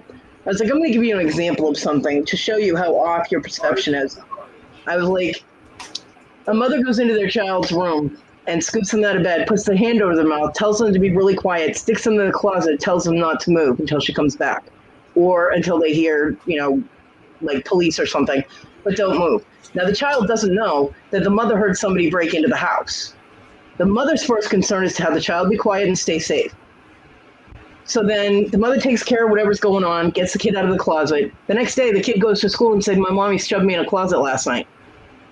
The SS shows up at their house. You know what I mean? So perceptive, how you perceive something, you know, I was like, you weren't given all the information at the time because you were a kid. And I wasn't going to lay all that on you as a child. I was like, but if you want to continue with both your misperceptions and your made up lies, which they blatantly lied. I mean, my kid told DSS that I was manufacturing or doing methamphetamine. She wasn't sure which. I'm like, you would definitely know one way or the other which one it was. I've never even seen methamphetamine in person. But they made up this lie so she wouldn't have to come home because she liked living at her friend's house where she could do whatever she wanted. And they gave her $200 a month just for existing because they were getting money from the state. Of course they were. So this is the whole business reason. move for the neighbor. But It's- also, for each one of the cases that CPS gets wrong, they get a lot right, and there's places do. where they should show up and they don't. They do. I agree. They're not in a win situation, and these kids, because of what surrounds them, are influenced about, and you could try everything, man. I mean, I did. I've seen it where I knew the family life was almost close to perfect. And then the 19-year-old lost themselves, and nobody knows why. Yeah. It had nothing to do with family. It had nothing to do with this and that. Well, Like, I mean, you don't know. I did everything I could to get my kids back. I mean, I had my caseworker that I had at the time was lying on the stand. I had a guardian ad litem that never showed up, but then when he did show up, he said I was too stupid to homeschool my child. After meeting me for like 15 minutes, told me I wasn't intelligent enough to homeschool. And then turned around and told my son, well, you want to go to public school, there are girls there. Oh, well, okay. What does that fucking matter? I'm like, whose intelligence is in question here? And my son just looked at him and rolled his eyes and walked away. I mean, I got that guy fired. He didn't get compensated for any of his time, nothing. Don't fuck with me. You know what I mean? But no matter what I did, the judge always took DSS's side on everything. Because they're afraid to get it wrong. You know, I mean, a lot of these kids go home and get beat to death. They're afraid to get it wrong. So they decide what's the lesser of two evils. So what? We fuck up this woman's life, but we'll get the next two right. Yeah. It's not an exact system.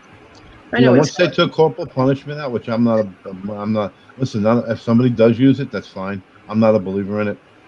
I'm a believer in installing fear and taking them and showing them, this is what happens to someone who's going down the path that you're going down.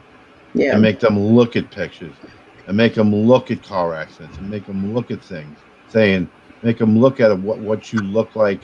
And then here's a picture of you 8 months later when this person overdosed and you can't find one similarity in the human being. Things like that. I never got to how to get to that point.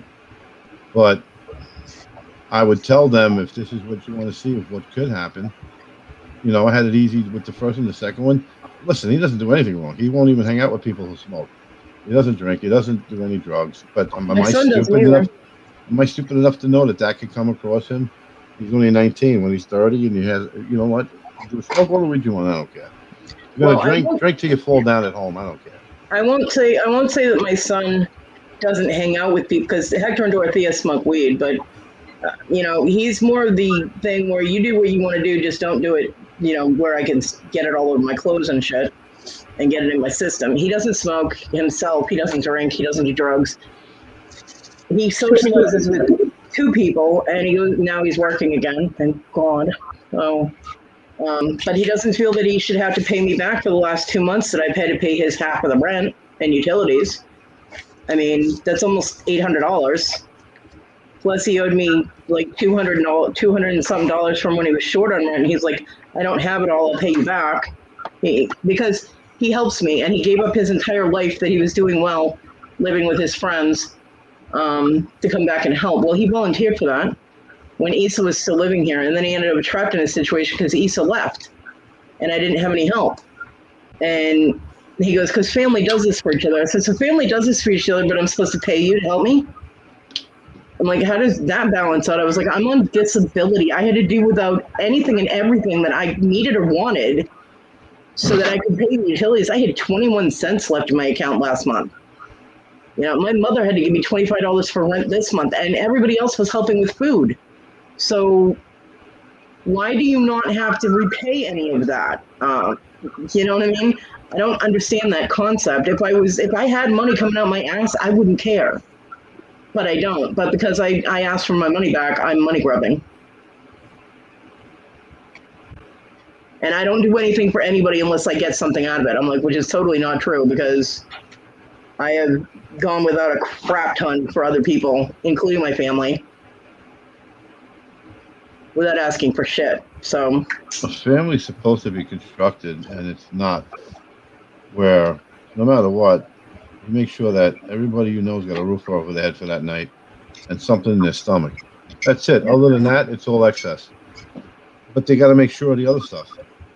And if people who don't want to do that, I'm sorry. I'm just going to damn them and say, you're a piece of shit. Because there's going to come a day where you, person that I'm talking about, could be anybody, are going to be in that position, and you're going to wish you fucking did it for others. But I mean, there are people. Life will teach you a fucking lesson the hardest way possible if you're an asshole. I mean, there are people, including my mother, out of their own generosity, helped with food and pet food and things that I needed that I would have liked to pay back, and I can't do that if he doesn't pay me back. You're registered with every program you could possibly be with. Yeah, there's no help for me over here, Kevin.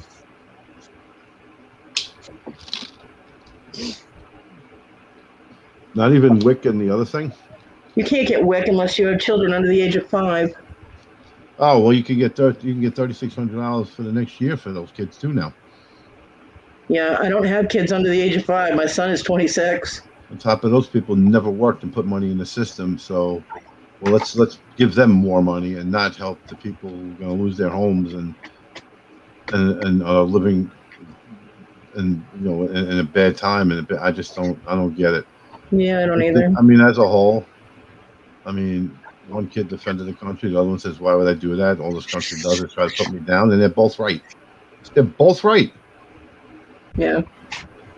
There's no two ways about that. They're both right. They just see it completely different. They're completely different people. They see it completely different, and neither one of them's wrong. That's why politicians can't get along. I'm not going to bring politics into it, but all the time you take all the PowerPoints from one side to the other. They're both right, but they both won't admit what their shortcomings are, and that's the problem with it. I mean, I'm just going to say what I say. A child speaking away to his mother, that's when I would put him through the fucking wall. Yeah, that won't work. There's no need for that. And if they think they're being funny, they don't understand how words hurt worse than being stabbed in the leg. Because you tend to stand back and go, did he really believe this? Or are they just acting out? Yeah. It's not the first time he's talked like this to me, so, his resentments build up and he throws blame back at me. So, he actually told me one time that he threw a fit that I should have been more careful where I was walking and I would have gotten the injury on my foot in the first place. So all of this is actually my fault. Well, he's basically calling you stupid. And I'm like, well, that's good because it wasn't from me stepping on anything. The cat caught me with a claw and I didn't realize it because my feet are numb and that got infected and that's what started the thing with my foot. So, okay. I guess it was his dad's fault because he adopted the cat, but then I guess it's the cat's fault for being born. So, we could digress all the way down to Adam and Eve and et cetera if we wanted to. Yeah, pretty much. But deep down, honestly, deep down inside, do you think he means what he says, or he's just angry? I think he's angry and he's resentful and he feels feels trapped. That's fantastic. But I think part of him believes it too, which makes me sad because I can read his energy. When he's saying it, he absolutely believes it. Well, I agree with most of that, but when you're a parent, you're a parent. I don't give a shit if you work or not. Your number one job is to raise your child, and people have worked. Then they're gonna say that when the father worked and the mother stayed home, it was only her job. See, I'm tired of hearing that the hardest job in the world is being a mother. It's not. It's not. The hardest job in the world is being a parent. It works both ways. You could if you want to break in a day, you could send your kid to bed on trumped up reasons.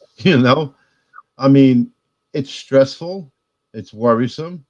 But that's for both parents. Why are they always desensitizing what a man feels? The expression came about when mom was supposed to stay at home and take care of the kids.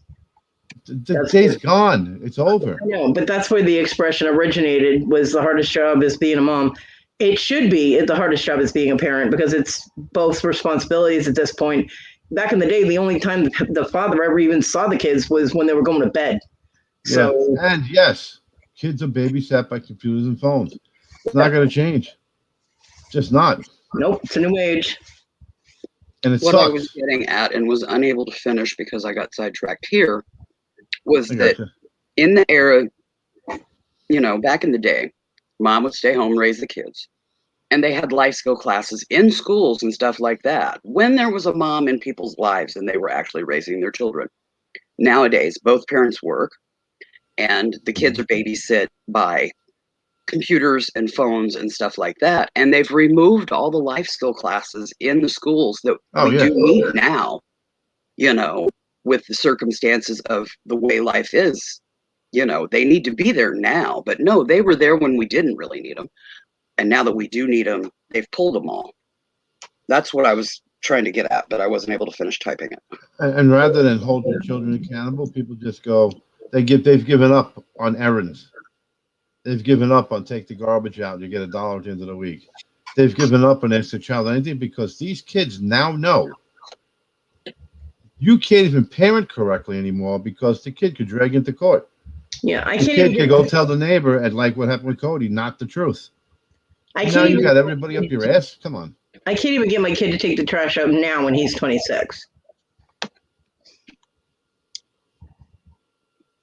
He'll get it one day. He'll get it. If he doesn't, I don't see a great future for him. He's got to get it. Well, when he finally finds a girl and he wants to settle down, he's going to all of a sudden learn how to do this shit. It's not going to happen. What pisses me off is the comment that he made about me never trying to better myself. He's 26 years old. He's never lived on his own, which by the time I was 18, I was doing that. I had my own place. He's always lived with other people, either me or his friends. He works part-time and he works at fast food. So he's lecturing me about bettering myself. Really? Okay. There's no reason, and I'm in the same state as you, that kid can't be working full-time right now. They still don't have enough workers. No place does. To work part-time is a choice. Well, Target's hiring people, and they can't get them at $15 an hour in every Target in South Carolina. He can't get to a Target, Kevin. So he's only going to. Oh, how about the people where I grew up? We took buses to work. We get on one bus transfer to another bus. He would be restricted within the bus's time limits, and our buses stop here at 5 o'clock in the afternoon. No, that sucks. Yeah. Yeah. So he's back working at Wendy's. He is working for more money an hour. I guess he's making like $10 an hour now. But they said not enough. So it's not enough. Better than nothing. It's well, let me ask you a question. Better than nothing. How's that helping you? Because he'll be able to pay money on rent and stuff. But he hasn't. But he just started working. He hasn't even gotten a full month's worth of pay. Okay. Did he eat last night? Yeah, so did I. Okay, did you have your soda last night? It's a fucking $1. No, it's more than $1, but yeah. A 2-liter soda everywhere I go is $1. It's 99 cents somewhere. He was in a place to get something to drink and he didn't do it. I know. He's got to be dumb not to know that those little things. He only thinks of himself. Will keep you off his back and make you happy. It's like he doesn't want that. Of course not. So the problem lays within him, not you. I know it does. He has no concept that the damn wheelchair hurts me. I have a scar on my leg from this fucking chair. But I'm supposed to just hop into it and jump around and do whatever all the time. If I don't, I'm lazy. It's not that I don't want to be in pain or that my knee is out or that my back hurts or any of these things that prevent me from being mobile. Or how about this? Why don't you call me today and go listen? Leg, that has nothing to do with it. I should be jogging around the neighborhood, apparently. Why don't you do this? Why don't you call him in your room tonight and say, listen, you know what? You said something that I want to try to better myself with. What's that? I do want to do better for myself, but I need you to clean out that fucking room. Clean out what room? The room that you want to have your office in. I already have stuff of mine in there. Then get whatever help him and Hector can give you to make it that it's better for everybody. Yeah, there's nothing they can do. Well, my son could help me. I don't want Hector touching my stuff. I don't know him well enough. My son could help me, but he won't. So What that's. do you mean, but he won't? Hold on, I don't get that. He wants you to do better for yourself, but he won't help you. No, he meant improving my life. Like I should have been making a lot of money. I should have been. That's gone. You know, To tell him that ship has sailed. he don't care. He lives in the past.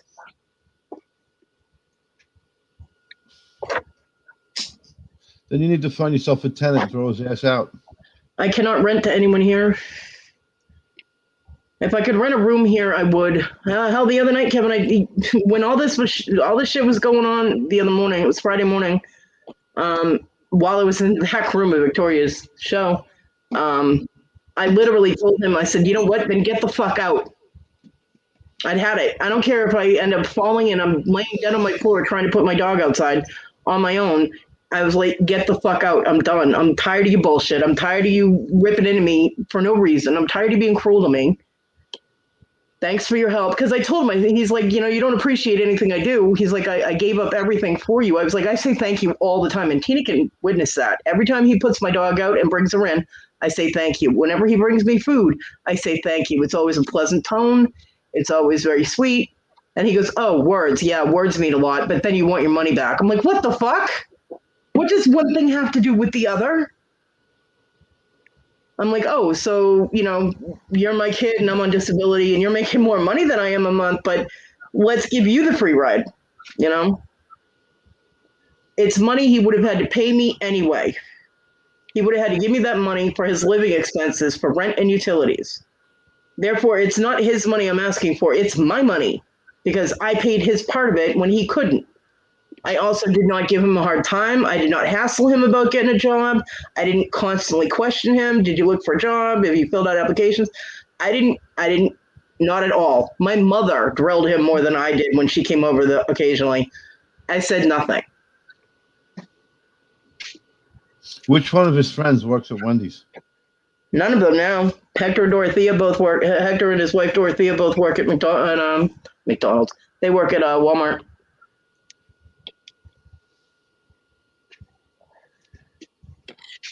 He met Hector while he was working at Wendy's. Right. So. But they don't work there anymore. They could be around to hang out, but they can't be around to help him out. Oh, him they'd help all the time. They won't help me because he won't help me. Hell, he gives my shit away. He gives shit away that's not even his. He lent them my folding tables, my like really nice wooden TV tray type of folding tables. The ones that come in the set with the little stand and everything. Yeah. He lent the 3 that we had left. He lent them to Hector and Dorothea because they don't have any tables to eat on. Oh, okay. I'm like, what? I'm like, okay, first of all, they're not yours, so you shouldn't have just said, here, take them. Second of all, they make more money than we do because he wasn't working at the time when he gave them away. I was like, so they have more money than we do. Tell them to go to a thrift store and get a damn table. Yeah, I'm like, what? Why are you? He did this when the roommates were here. He let them use my lamp that I was using for my crafts to make my crafts. I had on my table when I was working, but I went through the living room and it was not where it was supposed to be. And I'm like, where's my lamp? He goes, I don't know. And so I asked Jill, I said, Jill, have you seen my lamp? And she goes, no. And so I waited until Jason walked up and I said, Jason, have you seen my lamp? He goes, oh yeah, John lent it to us. Oh, fuck. Yeah, so I still don't know if that works or not. I'm afraid to plug it in. If it doesn't work, I'm going to cry. I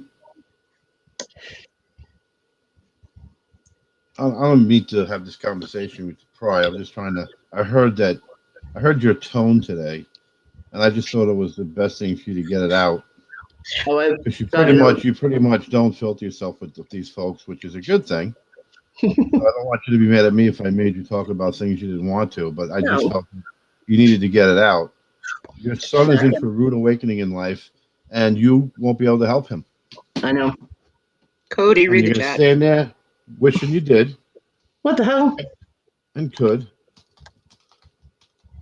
And Sorry to I interrupt. need. Throw that in. Kristen, I love you. Thank you. I usually am like, you really shouldn't do that, but I am done arguing with people when they do nice things for me. Thank you so much. You have saved life. I love you. You're awesome, Kristen. You are seriously awesome. You have no idea how you have just saved my ass today. Yeah, Kristen's okay.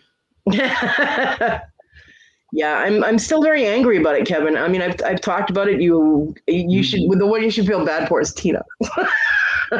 Oh no, she made the mistake and said, "Sorry, I got nothing to say. I'm kind of bored." And it says, "Well, I'll fucking start a pot. I don't give a shit." No. I mean, on Friday when all of this happened. Usually it's Willow, but I'm giving her Sunday off. You are fine, Kevin. I'm listening, but I'm watching a movie. What? Tina got it all full blast right after it happened, and she just sat there and went, "That sucks. Oh shit, and oh fuck." On the whole thing, and just let me vent. And I love you, Tina. Thank you so much. So, yeah, it was happening in the back room. I was a mess when it was happening, and then I got mad, and I'm still mad. I mean, you I'm got mad and you got embarrassed. You think? You know what? And the worst of those two things is the embarrassment. Well, it's not really a proud parental moment for me. It's not, because my kid should be treating his mom better than that. We all get them. These kids are, as a whole, including this one, as a whole right now. I mean, you guys know me pretty well. Do you think a 19-year-old would have the balls to open their mouth to me? I respect the fact he did. Yeah. That means I got to him. Speak your mind. You understand? Right. I love the fact that he did. Get it out. And it finally came out. And I got to be honest with you. I walked around with water in my face because I'm like, it's my fault. And I wanted to strangle his mother. Yeah. And then I said, you know what? It makes it better for her moving forward now. I'll take the hit. Let them be okay. It really does not matter at this point to me. The damage is done, but he'll figure it out. And unfortunately in life, he'll figure it out when I'm gone. There's no way that you're going to feel that he's going to figure it out when I'm here. I agree. Well, what's funny is when I moved my kids to South Carolina, they were 6 and 7, and it was literally because our lives were being threatened at the time. So I needed to get them out of state. And my daughter, Kayla, had the one that did the whole DSS thing. My daughter, Kayla, had some resentments about me moving her away from her grandparents, his family. And my son, on the other hand, he was always treated like shit by that side of the family, so he didn't really care. He also had a better memory than my daughter. He remembered how his father treated him. Kayla, she kind of doesn't acknowledge things that she doesn't want to acknowledge. They don't exist. So she was, like you said, daddy's girl, and it wasn't until she was 18, she'd been talking to him in Facebook and all that, because she could do whatever she wanted when I didn't have custody. And when she was 18, she made plans. He was like, come up and stay with me, and I miss you, and your mother should have never taken you away. Because I never talked shit about him in front of the kids, ever. I never said one negative thing. I was not going to be that parent. He, on the other hand, had no problem shit talking about me. And she went up there, and she was there for 3 days, and he put a newspaper in front of her, and she was like, "What's that for?" And he goes, "Oh, so you can find a job and help me with rent." She's like, "What?" She was only going to be visiting for like 2 weeks, and he's like, "Yeah, you're moving in." He goes, "You need to pay your half of the rent and utilities and stuff, so you need to start looking for a job." So and the fact that you say your son remembers everything, that's all been suppressed, and that's part of his problem today. He doesn't even know it because subconsciously that's coming out, and the kids always will look for someone to blame. He's always remembered it, Kevin. He was the one that used to tell Kayla, "What are you kidding me? You don't remember Dad putting you in the toy chest and sitting on the lid and not letting you out? Screaming at you so loud that you peed on his bed?" My son remembers all of that. When my daughter was saying that I never helped her get her cheerleading stuff going, that it was my mother that paid for everything, my son is the one that told her, no. Mom's friends helped you with that. Grammy only helped with a little bit. And even my mother confirmed that, but my daughter still insists that her grandmother paid for everything. She did not. My mom put in about $65 the first year, and I think about $45 or $50 the next year. The first year it was $350 altogether for everything my daughter needed for cheerleading. That includes cheer camp. The second year was $450. Everything came from me, John, and my friends in my AOL chat room. They sent me money for her to be able to cheer. But instead of being grateful for that, she was like, my mother didn't do anything, And I'm like, what the fuck ever, girl. So, but my son, he's always had decent memory retention for that. Always. He hasn't suppressed anything with that. Well, he's okay, he remembers all the bad, but does he ever remember anything good? Apparently no, it's easier. It's easy the other way. This way you can blame people for the fact that I'm sorry, Cody, you're acting like a piece of shit. Yep. And that's what he's doing. He's making an excuse to be disconnected. He wants to feel like he's living on his own. He doesn't feel like he should be his mother's parent. All the things that you're fucking prepared to do by your parents and by your relatives, he doesn't want to do. So my attitude, I gotta be honest with you, is fuck him. Yeah. I have no problem. I have absolutely no problem living on my own. I really don't. I like it. Matter of fact, I prefer it. The only issues I have right now are being able to take care of my dog and me being able to do laundry because I can't currently get out in that room. I will be able to eventually. But well, what's going to change to make you do it eventually? I'll be able to use my leg. Well, you need to get past the laundry, past the kitchen, and past letting the dog out, and get in that fucking room and start making a living. Well, again, that has to do with the wheelchair. I can't do it with this wheelchair.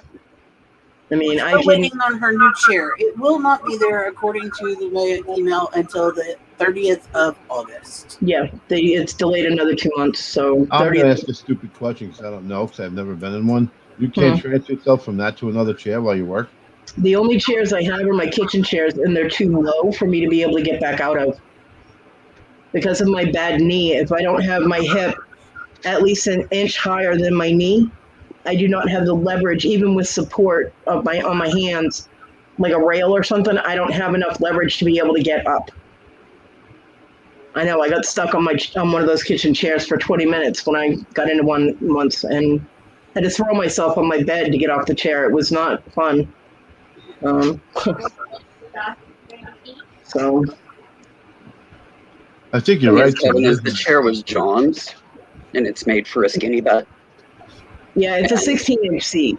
So it's digging into the ends of the side seat frame protrude and have caps missing and stuff. And when she sits in the chair, it chews into the fat on her thigh. That's not fun. Yeah, it digs into my leg. I have bruises and I have a scar on my right leg from where the cap's been missing because the end is like a screw because the cap's screw on. And the threads are cutting into her. It hurts. And I can't find my damn duct tape, so I know I have some in here somewhere, and I know it's on my table somewhere. I can't find it. Social services can't do nothing. I'm just ignorant, so I don't know what it means. They can't do nothing from all the stuff they see them do to get you a wheelchair. No, they won't do shit. No, unfortunately, her service programs that she has there are minimal and lackluster.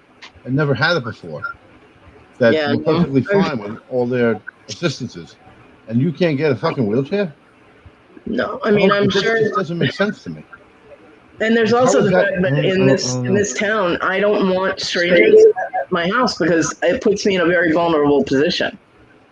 Because I'm physically, verbally I'm not vulnerable, but physically I'm very vulnerable at this point. And I've been raped 4 times in my life, and putting myself in a vulnerable position voluntarily is not something I can do. It triggers your anxiety. It triggers a complete meltdown, is what it does. But I was trying to say that, yeah. That's why I can't just take an Uber somewhere, or I can't have me depending on a total stranger for getting in and out of a car or getting to a doctor appointment, anything like that. I can't do it. I can't have people coming to my house that would know that I'm in a wheelchair because I can't lock my damn door. The landlord hasn't changed the things yet, and the roommates never gave back the key, so unless we're in the house, we can't lock the door. My son can't get back inside. So now that I've just told everybody on YouTube World that, I think I'll go lock my door. No. It's just, it's not too much of a worry because the older dog will eat someone's face, and the younger dog lets me know if someone's here. But Eat their face. oh yeah, Mija will eat What kind of dog you got? Shepherd Akita. She doesn't like strangers. Not cool. Yeah, locks only keep honest people out. Exactly. The dogs keep dishonest people out. I've had delivery people come up and they don't even knock on my door, but the dogs start going off, and I hear them drop the package and run off my porch. I'm like, it's not like the dog is going to chew through the wall to get to you. That was the pit bull I had that tried chewing through a wall once. But Yeah, I had a pepper dog that tried to eat through my trailer walls when we had our other mobile home. I mean, I was Ate through the drywall and the insulation, and you could see the metal siding on the outside.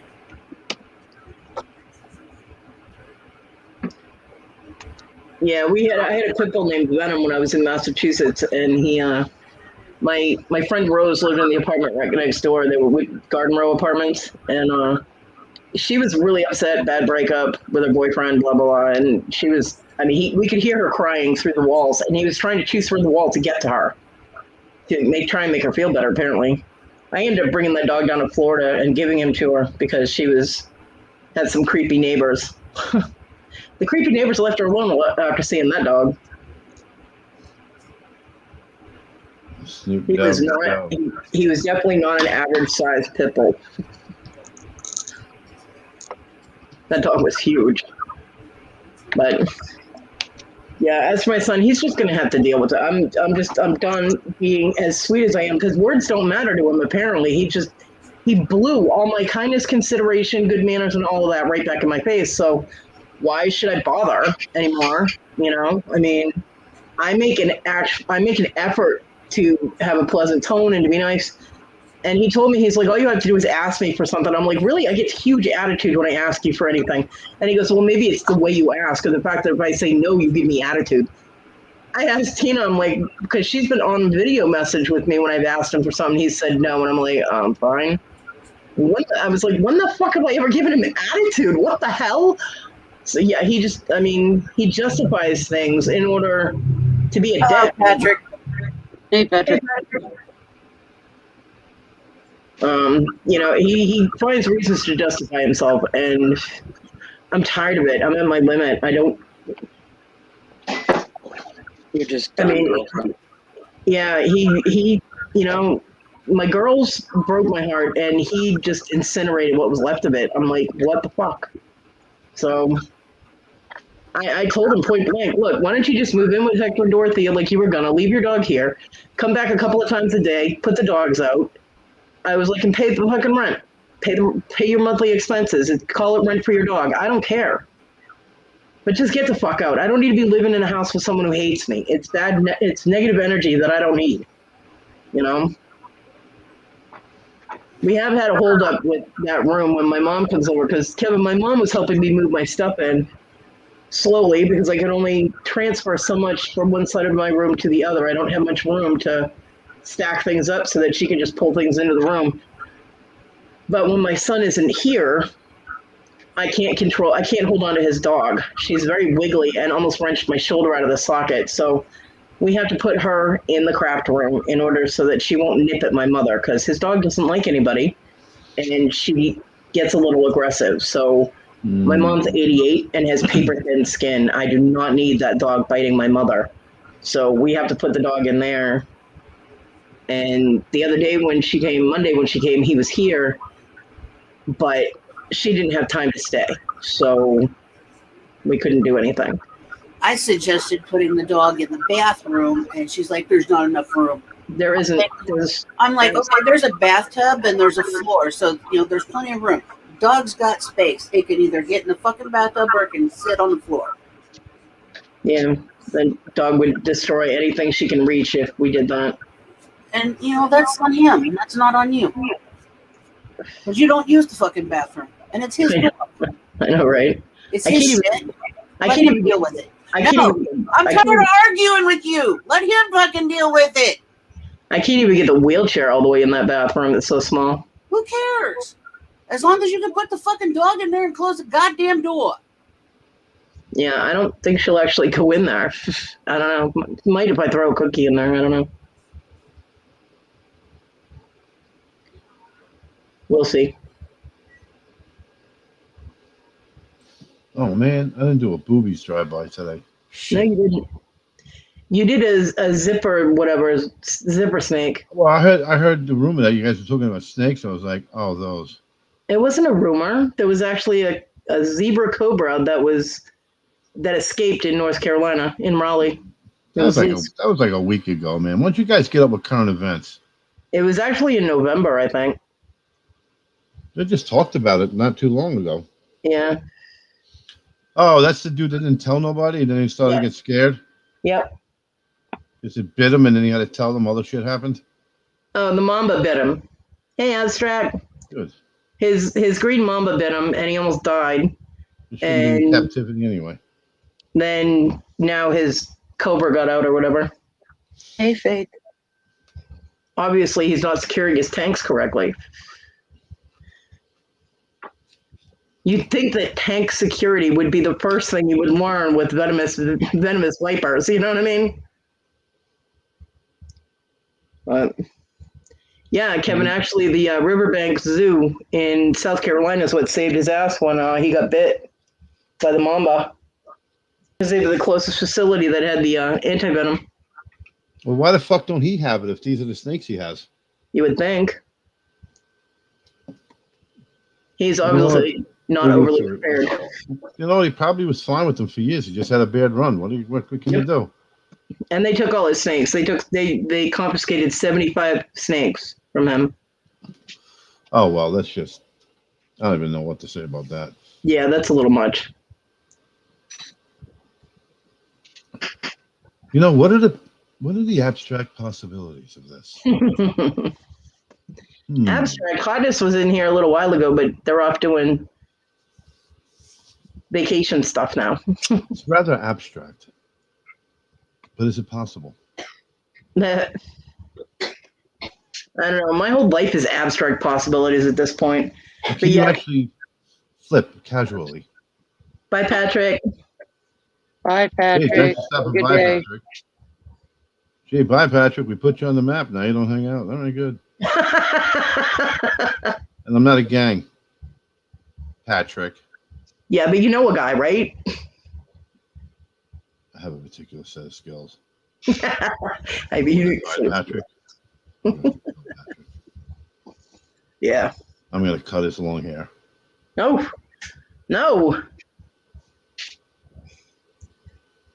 I don't know. I think one of these days when my energy is up and I'm not in an excruciating amount of pain, I'm just going to start packing up stuff over where all my stuff is. And then, I don't know how I'd work that, but I'll be able to move it easier if it's already packed. And although it's going to be heavy as fuck because beads and things are heavy. But I have to be able to get all the stuff out of the drawer towers because I have to be able to move the drawer towers in order to move stuff, arrange things in the other room. It's a big mess. Right. One thing has to be done before I can do another thing, So I'm going to ask you a blunt question. What's up? Honestly. Yes. Deep down inside, do you actually want your son to leave? He ain't watching this. Oh, I know he's not. Well, it would depend what the situation is. Would I want him to stay and not be a dick? Yes. Would I want him to leave and possibly get the relationship we had back? Yes. So if those things were in the mix, I don't want him to leave and him to never talk to me again. Well, you don't need somebody rattling your doorknob at 2 a.m. because that's when he decides to come by with Hector to let the dogs out either. So you don't need that uncertainty in your life as well. Not to say you live in the worst place in the world, but you don't need that. Yeah, he does that now. The other day, he showed up 1:30 in the morning. He put the dogs out. He threw a pot pie in the microwave for me, brought me my pot pie, and then he left. He was not even here half an hour, and he hung out at Hector's all night. He came home at around 1 o'clock in the afternoon the next day. He's lost. So he's completely lost. Yeah, he does not like being in this house. He does not respect the house itself. He doesn't pick up after himself. My mom's cleaned the kitchen twice now, and she's getting really pissed at cleaning the kitchen. And I'm like, talk to him. The boy can't throw something away when he's like right next to the trash. He has to put the trash on the counter instead of reaching his hand under the counter and dropping it in the trash can. I mean, it's ridiculous. Yeah, well, that was part of the argument last night too. How about you zip the bag and bring it out rather than take it out of the pail, not put another one in and drop something in it. Yeah. So him taking the trash out is another thing. I mean, I'll let him know that I have, a trash bag ready to go in my room, and I'll let him know on a Monday or a Tuesday, so he can take it out so that Wednesday night when he takes trash out when he's supposed to, if he ever does, it's all ready to go. It'll still be here 2 weeks later. The bag is still sitting here. And there'll be another one with it because by then I have another one full. It's ridiculous. Does he have any skills? Being a besides dick. Gaming? No, not really. Besides being a dick? Yeah, not really. Whole generation. And he has, the one thing that they need to always have is fear. And you don't have that because there's not anything you can do except take his roof away. Yeah. And I'm not going to stop him from coming in and sleeping when he wants to anyway. I wouldn't even be able to do that because he can crash at Hector's house. So that's the life he wants? Well, he was supposed to be living with Hector. That was the whole thing is he told me, oh, by the way, I'm going to be moving in with Hector. They found a place. I'm like, oh, okay. Well, when is that? And he said 4 days. And I'm like, I'm sorry, what? I'm like, you're dropping this on me for 4 days. What the fuck?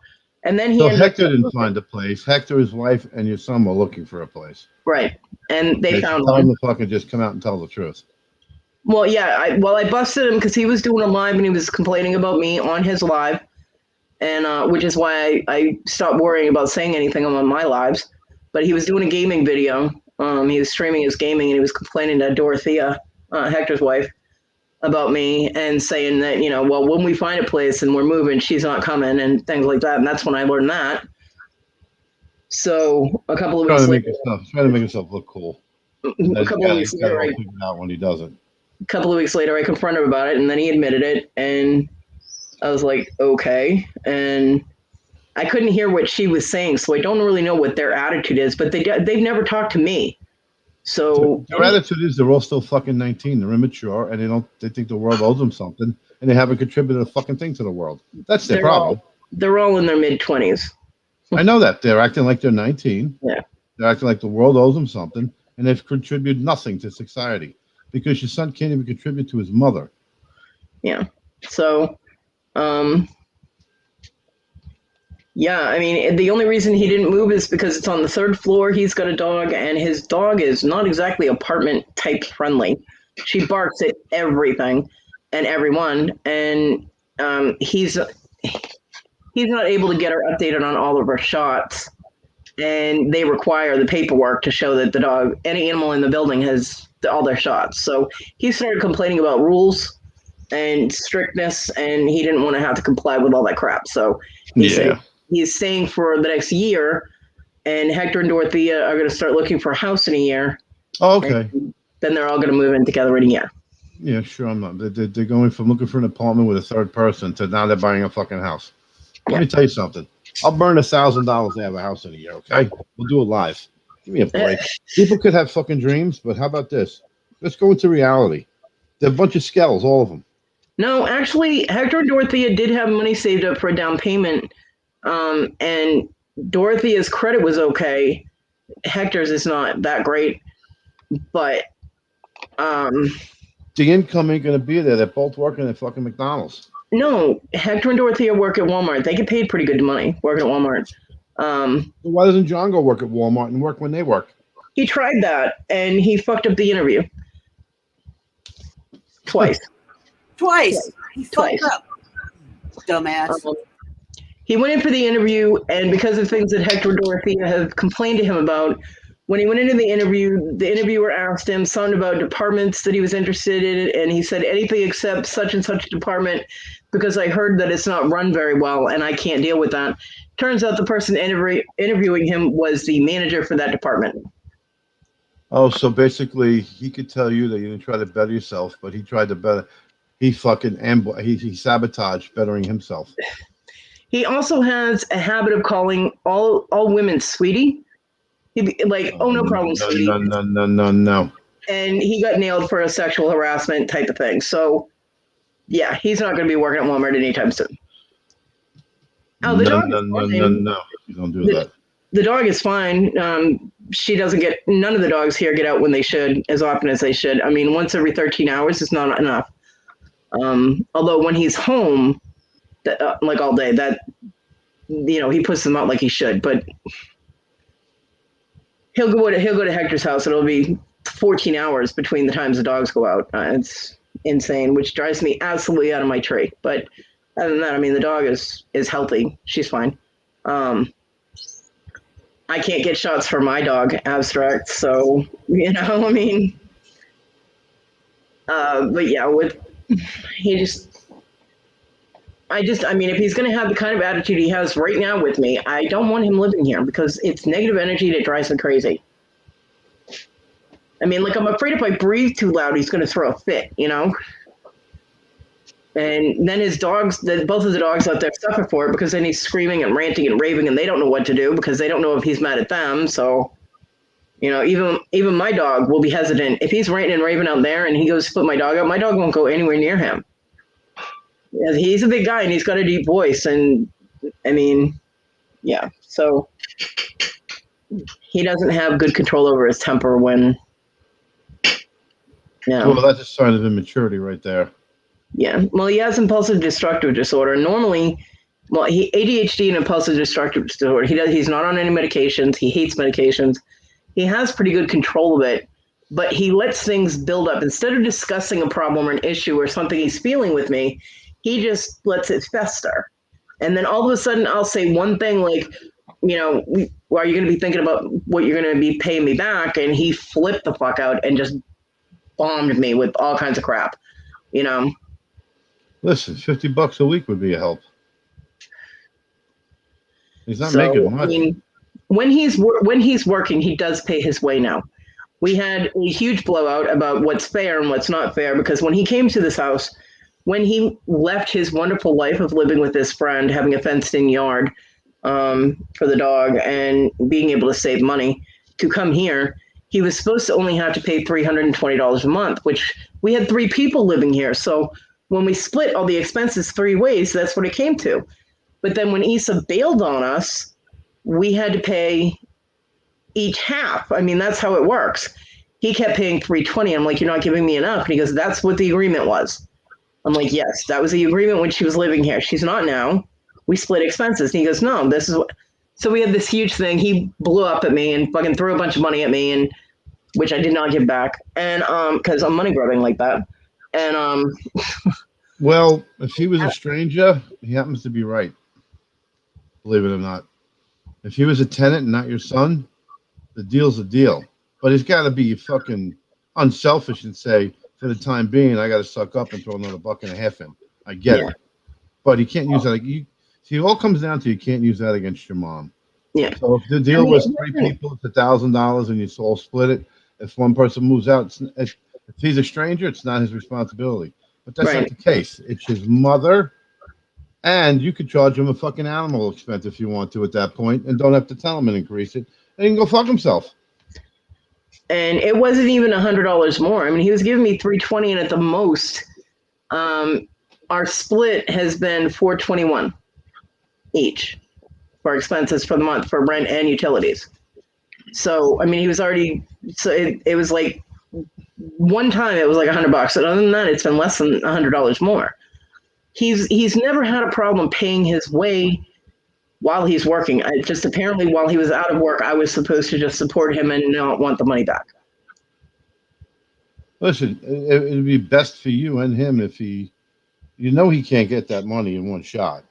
I didn't expect You him guys to. and of course not. I mean, that's reality. You know, it's not going to happen.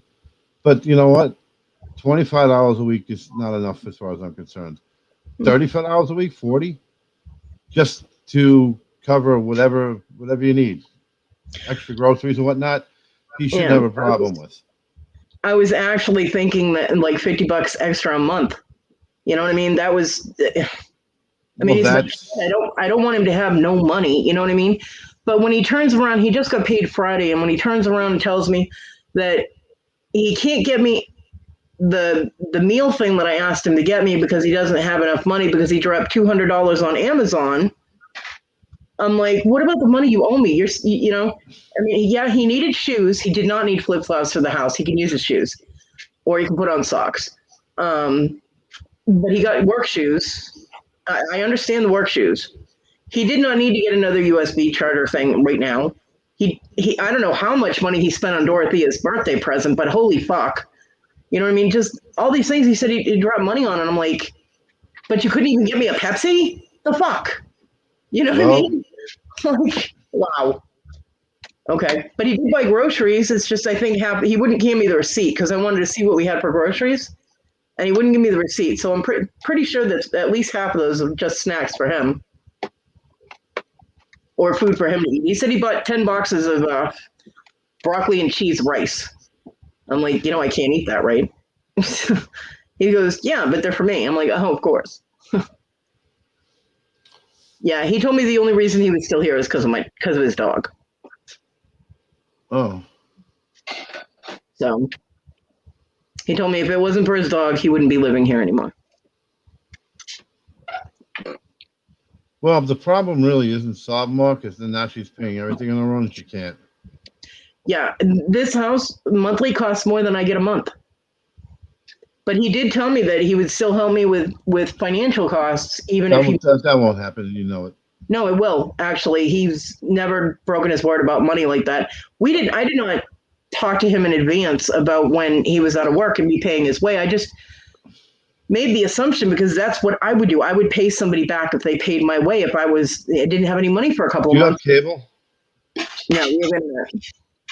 All right, good. I was gonna say first thing that goes is you don't need cable. Nobody needs cable. I haven't had cable in 10 years. John and Issa had it, but I didn't pay on that because I didn't have it hooked up in my room. The only time I watched cable was when John was like, "Hey, Bear, come in here and watch this with me," and I'd hobble in there and watch it with him. Yeah, the murder expense in South Carolina is fucking electric. It's just stupid. Yeah. I spend more on electric here than I did in a 2-story, 5-bathroom, fucking 4-bedroom house. Yeah. And I don't understand how. Well, I just bumped my AC up, up, down, whatever. I increased the temperature before it would kick in from 75 to 78 because my electric, bye abstract, have a good day.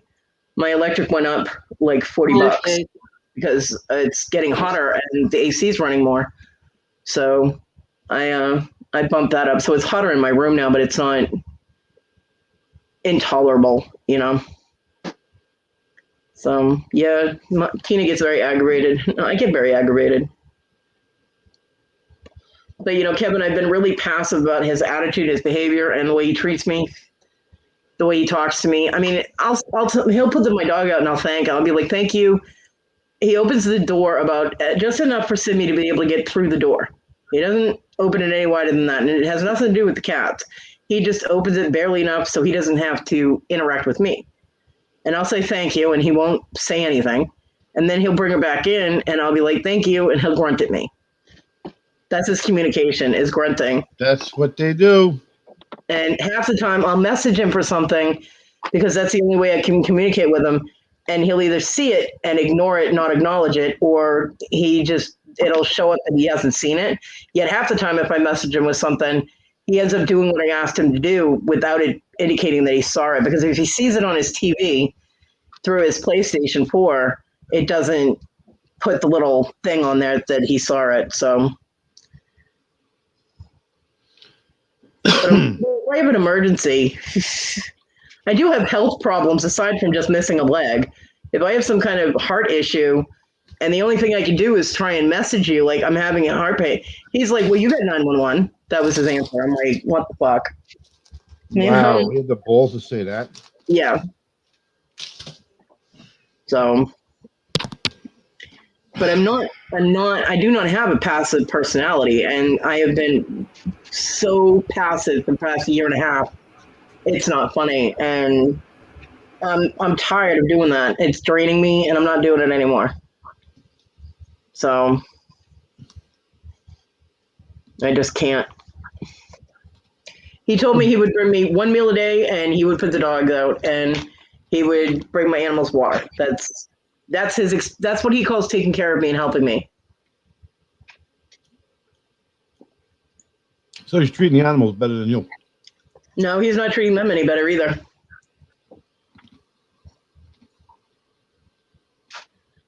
Wow, Tina.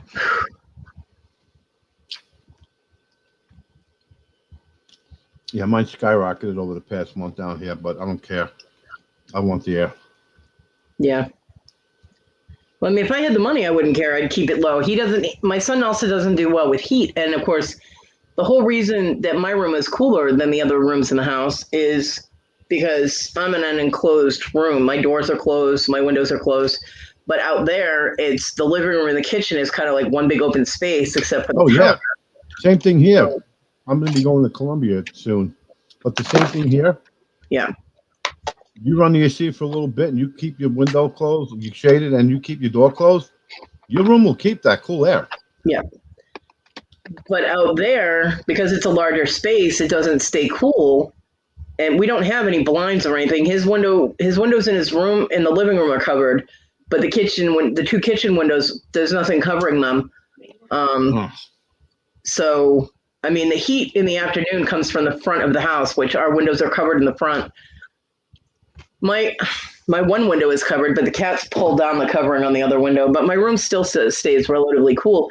But out there, it's not. So he's always got a fan on, and he's always complaining that it's hot out there. And I was like, well, Christy, where do you live? I was like, I'm sorry, but unless you're going to pay the extra for the higher electric bill, the fucking thermostat's getting turned up to 78. Deal with it. You know? So. Can you hear me crunching? Yeah. Sorry. You're always eating. Realize it.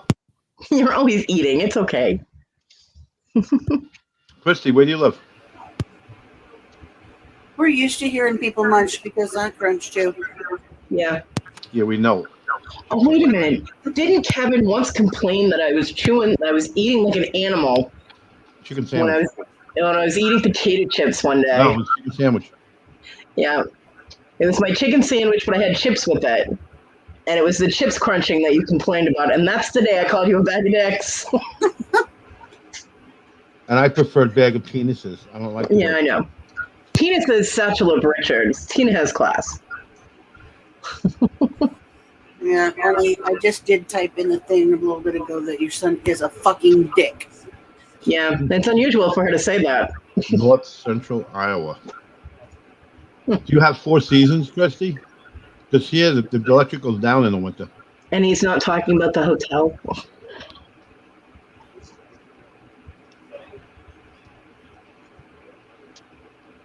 I don't know. Things will work out, and I really do want to get.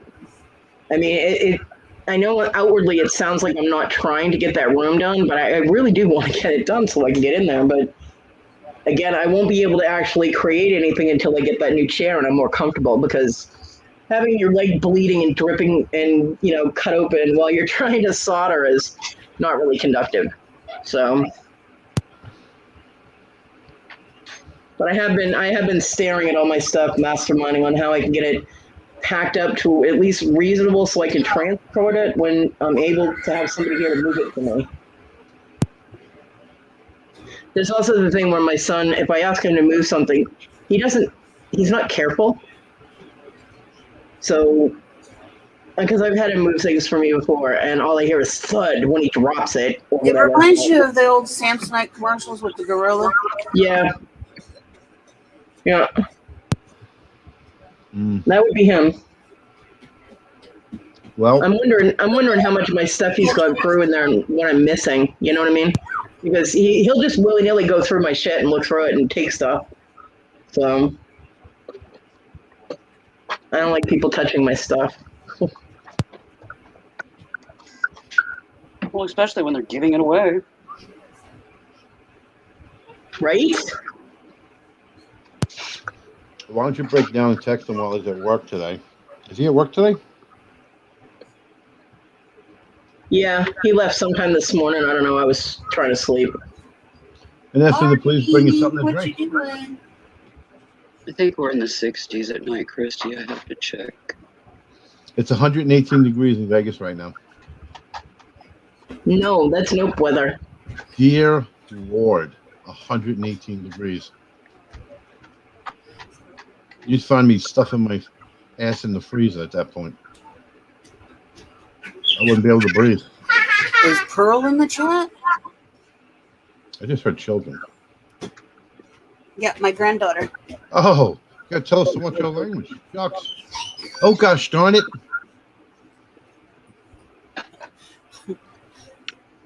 Yeah, I kind of figured your grandkids were there today. I didn't think that was a snake giggling. Or a lizard. You never know. Oh. She got more problems than Raleigh ever had. Okay. I know, right? We're all Well, men. our load lot tonight is 59. So I guess you could say 50s, but You scared them all away, Kevin. You're the only one with the sack to be able to hang with us. Why, did an interesting conversation bore them all to tears? No. I don't give a fuck if it does or not. Drake, that's the attitude. Who? I said, Drake, that's the right kind of attitude. I really don't. That's so funny because I had that same attitude when I was like, you know what, I don't even feel like doing the camera today. And Tina's like, that's good because mine's not going on. And I said, and you know what? If anybody who doesn't like the fact that it's all avatars, I don't give a fuck. Tell them to go the fuck away. Let me ask you a question. Why does it matter? I don't know. I mean, people like to see facial expressions and they like to see who they're talking to. I can understand that. I just right now I have resting bitch face, so mine's mainly off so that I can have my lamp on and it's not glaring at me in my, off Listen, the if I want to screen. see that next to my breast nipple clamps, I don't even want to see it. I mean, unless you guys are into it, yeah. Marty, did you see where she was? She was on that. Mm-hmm. That hit the floor yesterday. That cat needs to stay off. I don't even know what's in that tote. I was gonna actually, when my son picked it up the floor, I was gonna ask him to bring it over to me so I could look in it. But I knew he wouldn't wait long enough for me to look in it and then have him put it up there, so I just didn't bother. And that would be his dog. Yep. Why don't you text him at work and ask him, can you please bring me home something to drink and see what happens? Because he won't. He's walking. When work's over. Aw, chubby cheeks. No, he usually walks home. So, and I don't know when he's getting home. So he might not even be coming home. Who the fuck knows? I don't know what he's doing. He doesn't tell me. He works in a restaurant that sells beverages. No, he's not going to carry one of those home. Are you kidding me?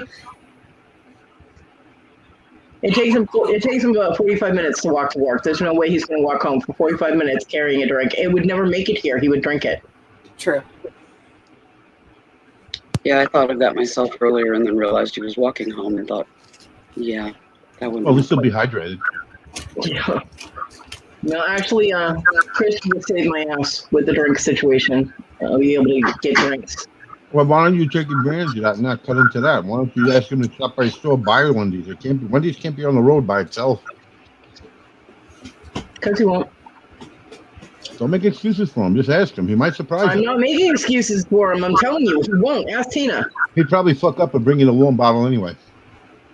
Well, it doesn't really matter. By the time it got here, it'd be warm anyway. You have ice? No ice? No, I don't use ice. I can't live without ice. I hate ice. I don't I care what can't. you think. I gotta have ice. I mean, if I'm using a straw, I can have ice, but I can't have ice that touches my lips or my mouth. No. Where did that cute child go? What are you doing? She's busy. Grandma gave her chips and she is off and running. He said, adult conversation. I'm out. Oh, she gets her 5 seconds of YouTube fame and then she's done. She's like, "Hi, I'm cute." Bye. Gone. Yep. I love 50 degrees at night anywhere. I'm actually at my best. I feel great. 50-degree nights are just wonderful. But I don't get them here either. I will. But one thing I didn't check too much into. But yeah, that my granddaughter. She comes on. I pop my camera on just long enough for Cody to be able to go. Oh, look at the cute cheekies. My little cheeks. What's her name? Ariana. Say what? Ariana. Ariana. You got my thing glitched. Her name is Cheeks. Grandma calls it Ari Bean, or just Yeah, Grandma calls her Bean. Her name is I've Cheeky. heard it. Come here, Bean. Yeah. She's my beanie girl.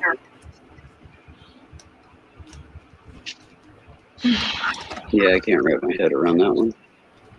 What, Bean? Yeah, calling your grandchild something that makes you fart.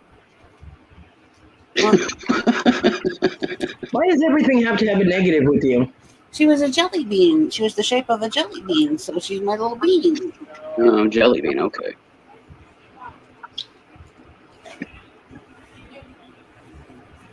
And my grandson, when he was in utero, he was a peanut, but he's not a peanut anymore. So I think your grandson's name is cool. I like it. I like his name. Blaze, Yeah. he got his name from somewhere in the Insane Clown Posse. Mhm. According Now, to is it Blaze like fire or is it Blaze like BLAIZE or SE? it is BLAZE, Blaze. So it's like fire. Okay, gotcha. Common spelling. There's so many different ways to spell it. I wanted to clarify. Yeah, blaze like fire. Fire. Fire! Okay. I'm leery about tearing up this tube box because I have been known to dump my tubes on the floor and everything else. And Your tubes? yeah, my cigarette tubes. Cigarette tubes? She's fixing to roll cigarettes. I don't know what that. What's I already rolled them. Yeah. Tubes. What's a tube look like? Like this. Oh. Haha, made you go live. Ha ha ha ha, made you go live. Haha. It looks like a cigarette. Yeah. That would be why they're called cigarette tubes. They come in a box. Oh, so you don't do it the right way. You don't have the little machine where you start out with flat paper like people who are talented use. I got one, two more. And oh no, that was Tim. Me and Tim. She hates man. She hates man. Timmy's unconscious, drooling on a pillow somewhere. I have this. You stick the little tubey on the end, and you put all the tobacco in there, and then you slide it. Because when you roll them with flat paper, I do have one of the. Well, I did have one of those until John broke it. You don't trying to use a filter with those is impossible, and I'm not smoking unfiltered cigarettes. Fuck you. Fuck to me. Wait a minute. Today's 7-Eleven. We can get free Slurpees. Who's going to go pick them up? I don't know, but somebody could drop one off here for me. I can't get it right now, but I haven't even seen one down here.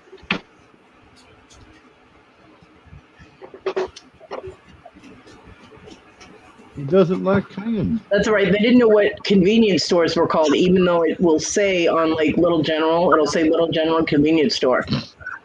But I'd be like, so I'll stop at the convenience store and grab, and they're like, the what? And I'm like, convenience store, and they're like, oh, you mean the gas station? And I'm like, Yeah, I was going to say that the convenience store that I know is called Pilot.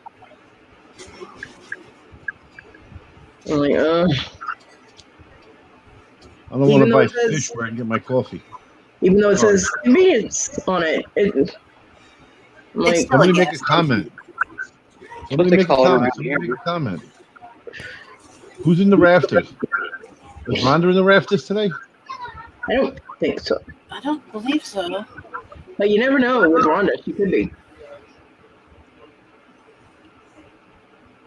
She could be. Anything's possible. You can do it. It's all up to you. Mm, We got 9. Some Willow's 8. Christy makes 7. You know, Copper State went live last night. Did she? Mhm. My happy butt went to bed really early A last night. little bit. What was funny, okay, and I got it with us.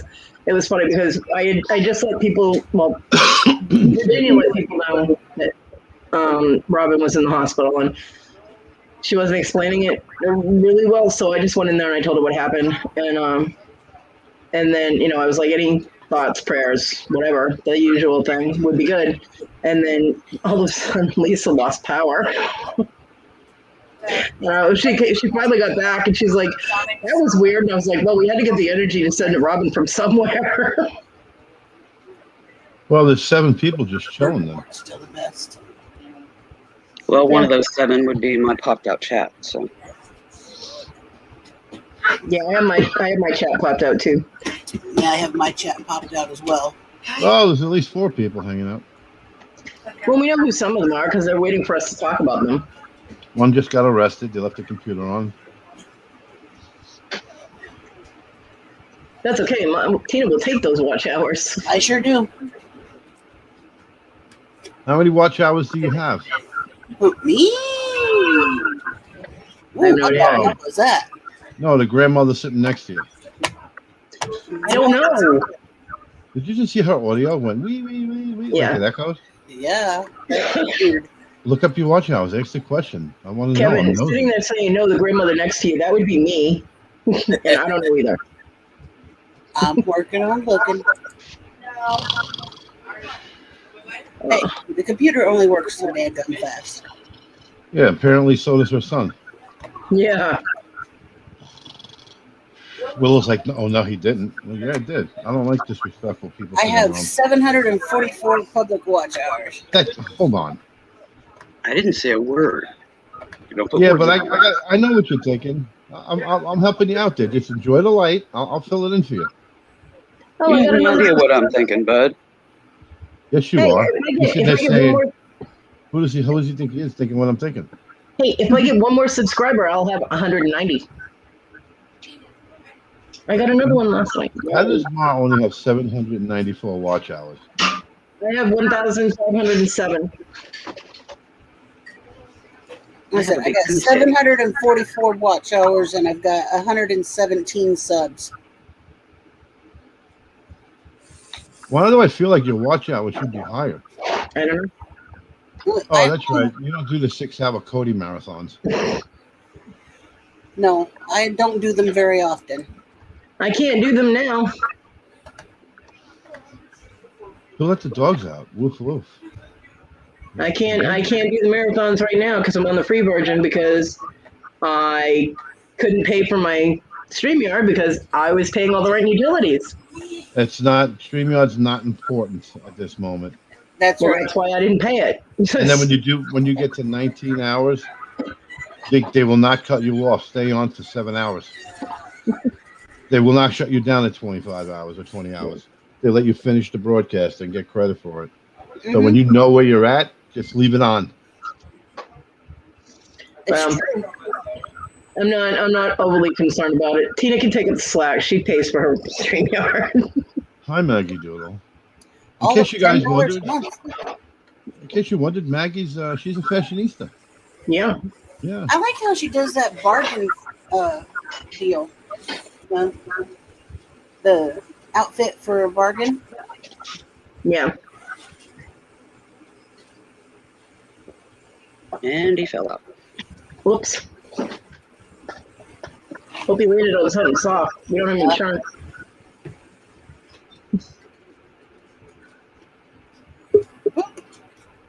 Hi, Evan. Welcome back. Who did that? I hope you landed on something soft, hon. Yeah, that's what I said. My You're twigs and berries hurt right now. Is your ass okay? Oh God, no. Next time we use lube. You know, I set you up for that. You fell for it. I actually didn't hear you. Make sure there's pillows. Pad the floor better. Oh. Yeah. I think usually when I fall down, I just stay there and take a nap. Oh, my arm is killing me today. Well, if you know what I'm thinking, then what am I thinking right now? That I'm not going to really understand what you're thinking because you're not thinking nothing and you try to trick me. No, actually, I was thinking that if you keep falling out, that I'll just pass you a roll of Velcro. You're not allowed to say Phrase that I Velcro. use rather regularly on here, so I should have known what I was thinking. Did you guys know you can't use Velcro and you can't say the word Velcro or type it in the eBay? Really? Yeah. They put my products in. I couldn't use Velcro. I go, can't use Velcro? Isn't that the same thing with Legos? The word Legos? I heard someone saying they couldn't. I did not know that. I heard someone saying they couldn't list products as Legos, even if they are, because they're not allowed to sell actual Legos on eBay. So they have to list them as like building blocks or some shit. They have to go around it. I'm like, that's weird. Yeah. Some kind of copyright thing or something. I don't know. Weird. You would think if there was anything you weren't allowed to resell, it would be Disney shit. Because Disney always wants their dollar. Yeah, they do. I know that on here, you get copyrighted fucking quick for any Disney. Sorry. Especially their music. I got Tina copyrighted with my ringtones. Sorry. Ring, ring, ring, ring, ring, ring, ring, banana phone. Yeah. It's no big deal. What am I thinking, Willow? I don't know, because I don't claim to know what anybody's thinking. Unlike you. Why'd you take a guess? Because I don't want to. Boobies. But I'm asking you to. I'm begging, please. I need attention. Boobies. I honestly don't know. Take a shot.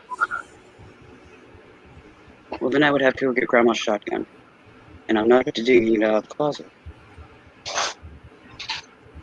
She's so beautiful.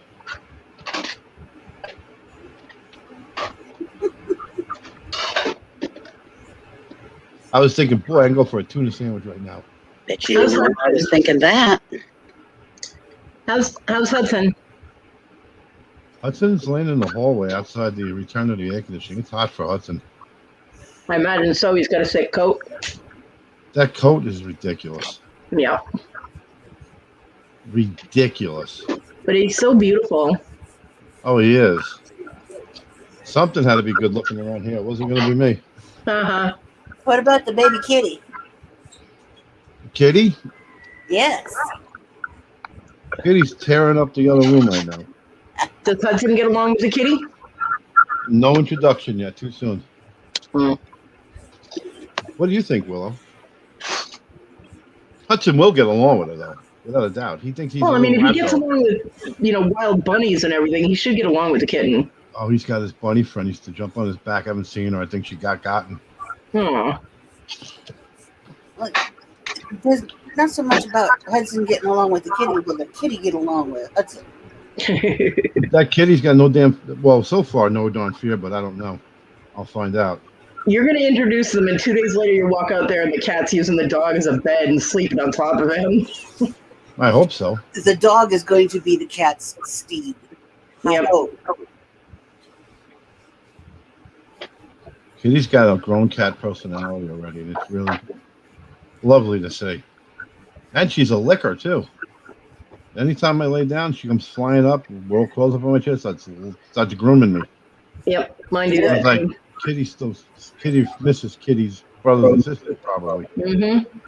Ironically, Marty, which is the bitch cat and not a cuddler, will lay next to my leg, and if I put my hand down on my leg, the next thing I know, all of my fingers from tip to the last knuckle are bathed. She grooms them all, and then she'll start licking the back of my hand. She'll work her way up to my elbow, and I'm just sitting there looking at her like, what are you doing?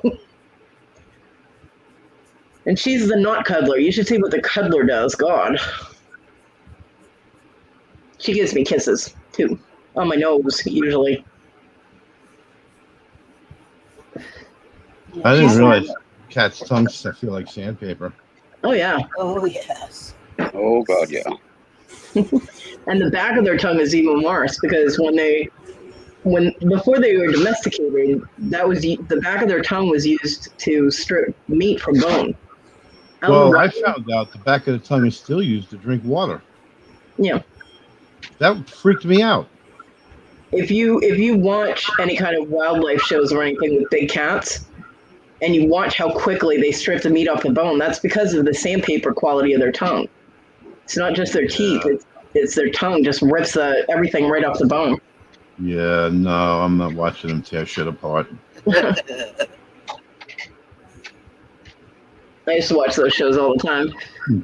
Wild Kingdom, Kingdom of Omaha, all that stuff. Oh, come on. Yeah, What was me better too. in the 70s than Mutual of Omaha's Wild Yep. Kingdom? Always came on after the 4 o'clock football game. I don't know. I didn't watch football. I'm Merlin Olsen, and today we're going to have our guest, Jacques Cousteau. I love Jacques Cousteau. I used to Me love too. all of his shows. Then Jacques is going to go down and visit the sea turtles of Madagascar.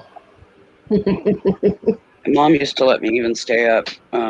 If Johnny Carson was going to have animals on his night talk show, Mom would let me stay up, and I would eat fish sticks and cottage cheese and watch Johnny Carson.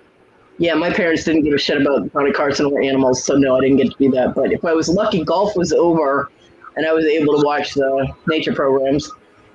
Because my dad wasn't into any sport except golf. My dad Don't loved the nature shows, so the nature shows were always on. Thank So you. I never had to worry about missing those. One thing about Johnny Carson I remember is anytime he didn't know something, he'd say, I did not know that. Mm-hmm. I did not know that. And he would seem like he was drunk all the time. That's probably because he was. Shh. Speaking of drunk, WG. there's Scarlett.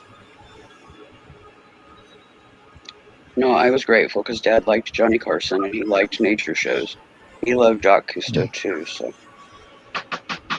Jacques Cousteau is a man. At 70-something years old, the guy's diving.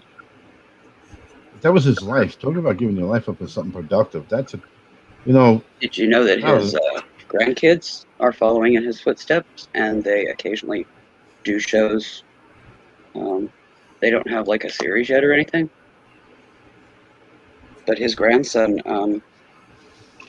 definitely is following in his footsteps, doing conservation and teaching and stuff about wildlife. He's a, what do they call them? You know, the scientists, the marine biologists, there we go. And goes out and does, rescuing turtles and that kind of thing, and all kinds of research and stuff. This week we see Jacques in Port-au-Prince, Haiti. Well, the crocodile guys' kids are doing the same thing. They're running the zoos there now and doing all kinds of conservation and shows and teaching and. Yeah, in a good way. That's some different type of family, man. Yeah. They're just a different breed of people. They talk about pleasant individuals. I mean, I watch his son go on talk shows, and it's almost like looking at him. Just like his father. It's scary. Just like him. And it sounds just like him. Really strongly resembles him. It's just amazing. And you can tell he really, really cares about the animals. The best one was the baby bears that he brought on one of the talk shows. He brought like 3 or 4 of them. They were just little tiny bear cubs running around. It was just so adorable. You know me and bears. Jacques Cousteau. Welcome back, Scarlett. Welcome back, Kristen. Did more than 120 television documentaries, more than 50 books, and created the Protection Foundation with 300,000 members. Holy crap. And I think I'm productive in life. Boy, people like this really tell you that, yeah, so what? You volunteer twice a year somewhere. Even though that is a good thing to do, but look at what this guy's done for just being basically everything's encapsulated under the title of, I guess, I don't know, oceanographer, Yep. I guess. Oh, when he was young, he broke both his arms as a gunnery officer. Oh no, in an automobile accident when he was a gunner. Jesus Lord, this guy had some life. He graduated college and then he graduated as a gunnery officer. Broke both his arms. He would cut short his career in naval aviation. Wow. Have you seen that Australian guy that does a lot of the shark shows? That he was in some type of military thing, and they were doing a training exercise in the ocean water in I don't know, it was like a bay or something, and got an arm and a leg taken off by a shark, bull shark. No. And now he does shark conservation effort stuff, and that's why he's on shark shows a lot. I don't do Shark Week. Oh, I do Shark Week, and I do Shark Weeks. One of the channels, it does 6 weeks, and then the other channel does it's full on heavy hitter week. The other one just spatters it out over 6 weeks. No, I don't watch it. Not into it. Oh, What I do watch is a lot of the David Attenborough stuff. I'm a Shark Week fanatic. So. I used to like Shark Week. I just haven't been able to watch it because I don't have cable. But I used to every time I was able to get in the other room when they had cable, it would automatically go on Animal Planet. A lot of the shark shows end up on YouTube, and also Discovery Channel feeds some of theirs off of their website, and you can go watch them on there. John would come in and be like, "Oh, Animal Planet again." I'm like, "Shut up! I live in a zoo. Leave me alone." But I like learning about them and seeing them, and I really want to know if they've spotted Deep Blue recently because there's nothing online about her being seen since 2013. Yeah, I'm wondering about that too. And she was definitely pregnant when they spotted her. Oh God, yeah. Yeah. They were talking about her being so big, and I'm like, that's not just a big shark. That's a round shark. She's definitely pregnant. Yeah. And, she was, what would they measure her at, 20 feet? 20, I think it was 23, I thought. I'm going to have to look it up now. But it was, I know, yeah, she was huge. Because I remember them saying on the video when they first spotted her, is they had a whole bunch of other sharks, all different sharks around the cages. Because they had 3 or 4 cages in the water. Yeah. Some of them were just filming. Vanished. And all of a sudden, all the other sharks just disappeared. And they were like, "What is going on? What happened?" And all of a sudden, just like a scene out of Jaws, this massive great white shows up, and they're like, "Holy shit!" I was like, "That's what you call the Empress of the Ocean." Okay? Mm-hmm. She Definitely. owned that ocean. Oh yeah. She was amazing. Definitely.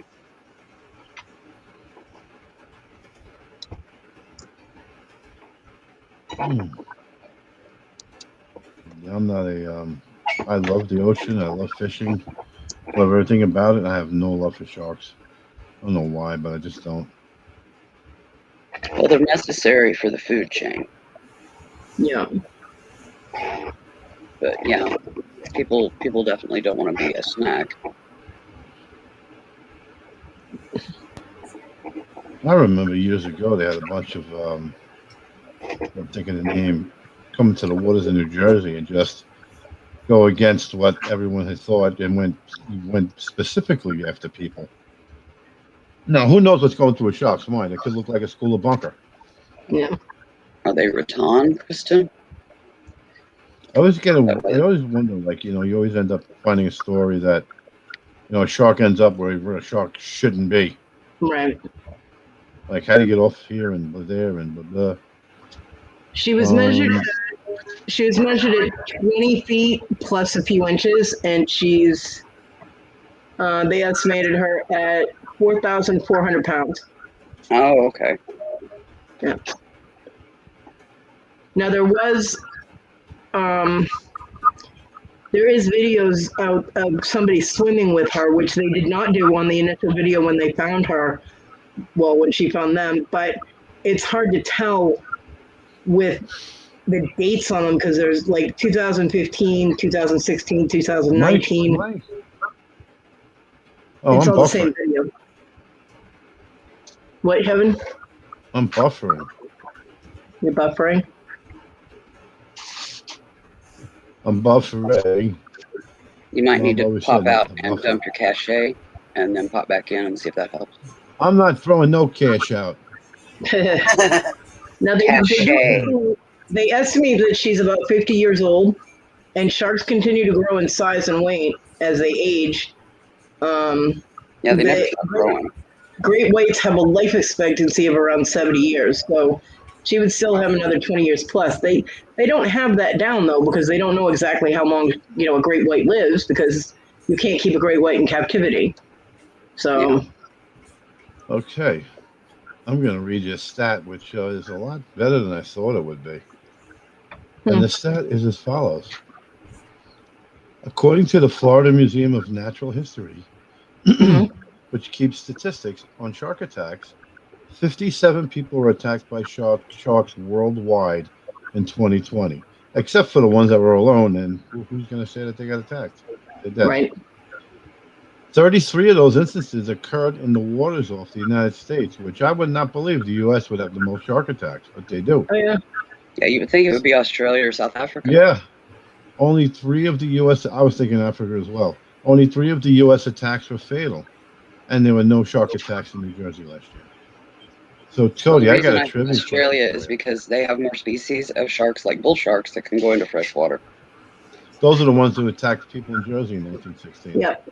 Yeah. It was a bull shark that got into the rivers and killed that kid. Mm-hmm. Yeah. Yeah. See, everybody thinks great white sharks are the most aggressive, but they're not. Bull sharks and tiger sharks. Bull sharks and tiger sharks are much more aggressive than great whites. Yep. Hey, the only Cody, time what happened? Great whites are particularly aggressive is the juveniles that are just coming out of the pupping grounds, and they're taste testing everything, and that's usually where the bites occur from great whites is juveniles that are just leaving the pupping grounds, unless it's a rogue. But rogues are very, very rare. Kevin, what'd you say? I have a question for you. I'm going to give you 5 seconds to answer. Okay. Please don't Google me. What happens when a shark stops swimming? It dies. Well, it starts dying, yes. I wonder why that is. Is it just the pressure of the flow over the gills? Yeah, they have to process oxygen through their gills. So if they stop moving, the water stops flowing through their gills, and therefore they start to suffocate. But a shark will start to sink if it stops moving. Although there are nurse sharks that will lay still at the bottom of the ocean. Like there have been almost nests of them. There'll be like 5 or 6 of them together under a reef or something, and they look like they're sleeping. And they're not moving or anything, but they might be in a flow area where the water itself is moving, so they don't have to. Yeah, not all sharks are like that. Some of them can pull in air or water in and out and draw the oxygen from it, which are like the nurse sharks that can lay dormant. But the majority of sharks, especially great whites, bull, tiger, the bigger species, they have to keep moving. Although I have seen footage of a great white that was asleep, but it was in a glide, basically, and it was in where water was moving well, and it was just kind of in a glide, and their mouth is open and the water rushes through, but they can't stay that way for very long because the oxygen saturation starts to drop after a period of time. What's the only animal that will intentionally attack a great white? Orca. And how do they kill it? They bite it just under the right pectoral fin, because inside there is where the liver is, and No, that's not how they kill it. They ram it. They batter it on its back, and as soon as a great white is on its back, it stops moving, just like alligator or a croc. Well, They- guess what? they- This, They that's get what they parallel discovered last March. and then they kill it and go for its liver, and then they just drop the rest of it because the liver is the best part. Guess what they just discovered? What? Well, discovered. First time they ever seen it. Last March of 2020. Great white shark spotted attacking and killing a live humpback whale for the very first time. That's not true. Because I watched a video about that 3 or 4 years ago. Hold on. This article is March 13th, 2020. The incident happened on February 17th, 2017. Maybe it was the same one. Was it? So that was the article you saw. Was it the baby? Did the whale have a baby with her? It was Mossel Bay, South Africa, where they like to just swallow people. Because Following a tip off, they went there to find a humpback that was entangled in fishing gear. That's a different one then. And it had caught in a rope, covered with barnacles, and crawling with whale lice. Jesus Christ. After half an hour of being there, the first two white sharks were seen approaching the whale, which means they followed the boat. They circled the humpback before attacking the whale's left flank from behind. It immediately let go. It then did not bite again for 42 minutes, which the whale had already lost so much blood it died.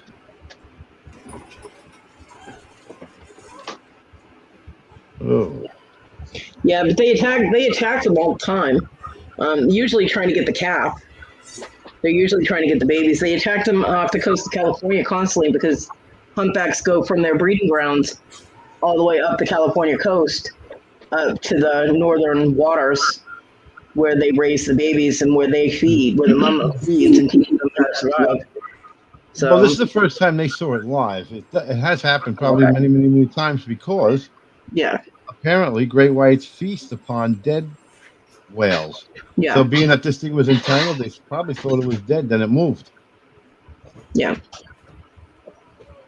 I know Dusky sharks intentionally attack whales. Yeah. I know orcas attack them all the time trying to get the calves.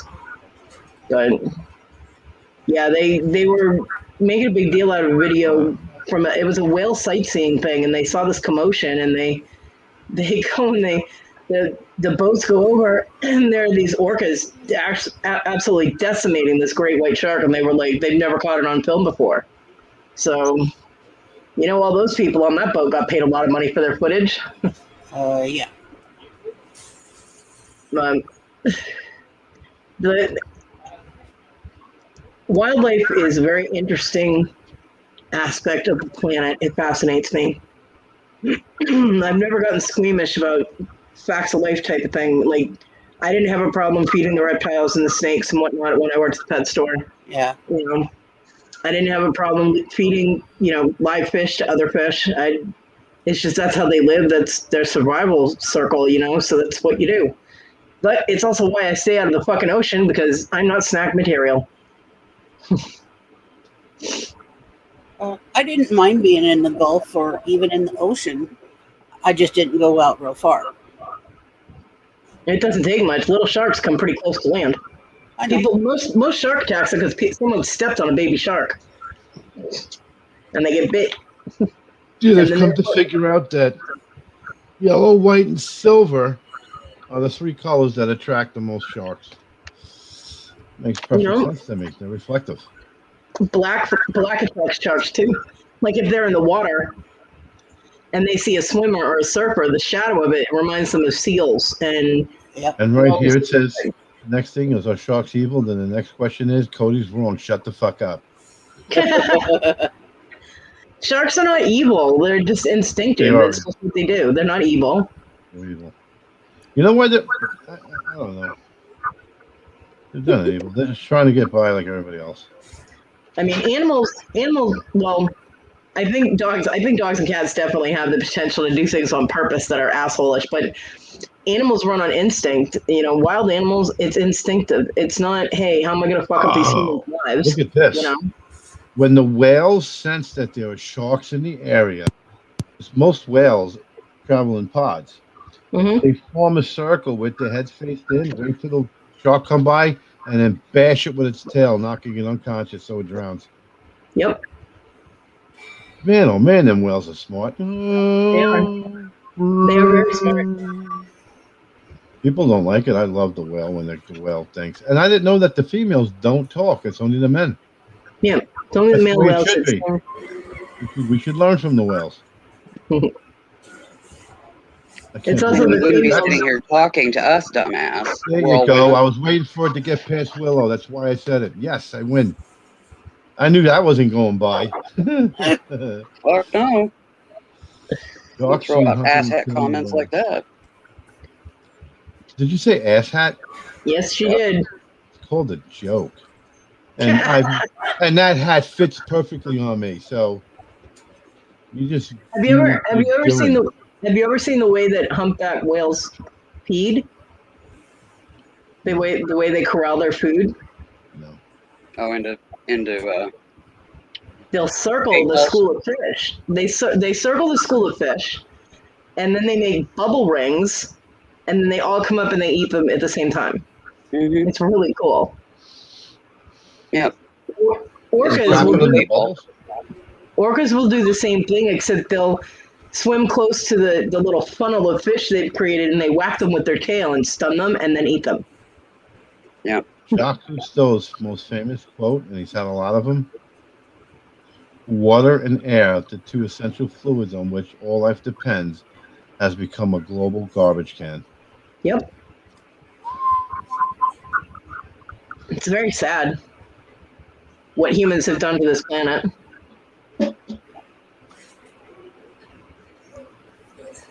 Agreed.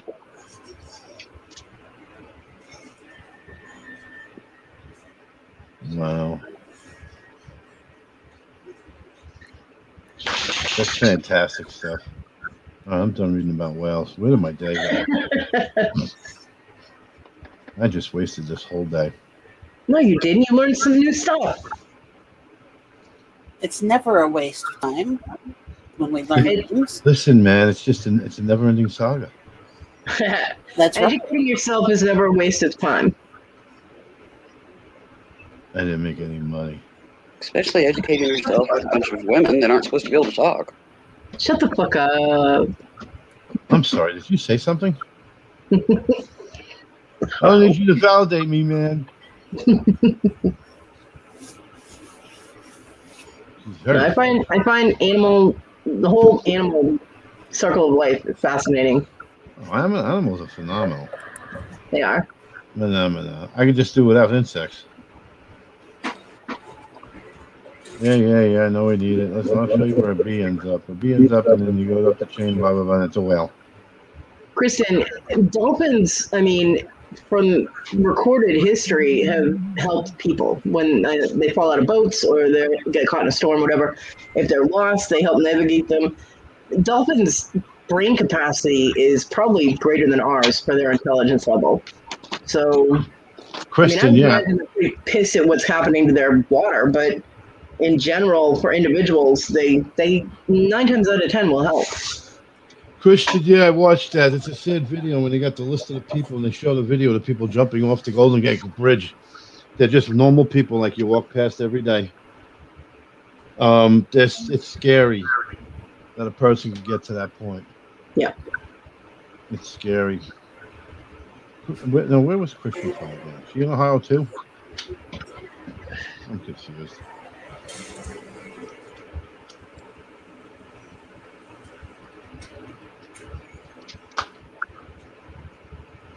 Kristen says she watches morbid shit. Yeah, I'm good with morbid shit. I'll watch animal stuff all day long. I'll watch them tearing each other up, but people stuff, fuck them, they're on their own. Yeah, I'm kind of the same in that regard. She doesn't watch horror flicks. I'm sitting here. I got the TV on. It's on Shudder Nope. right now. So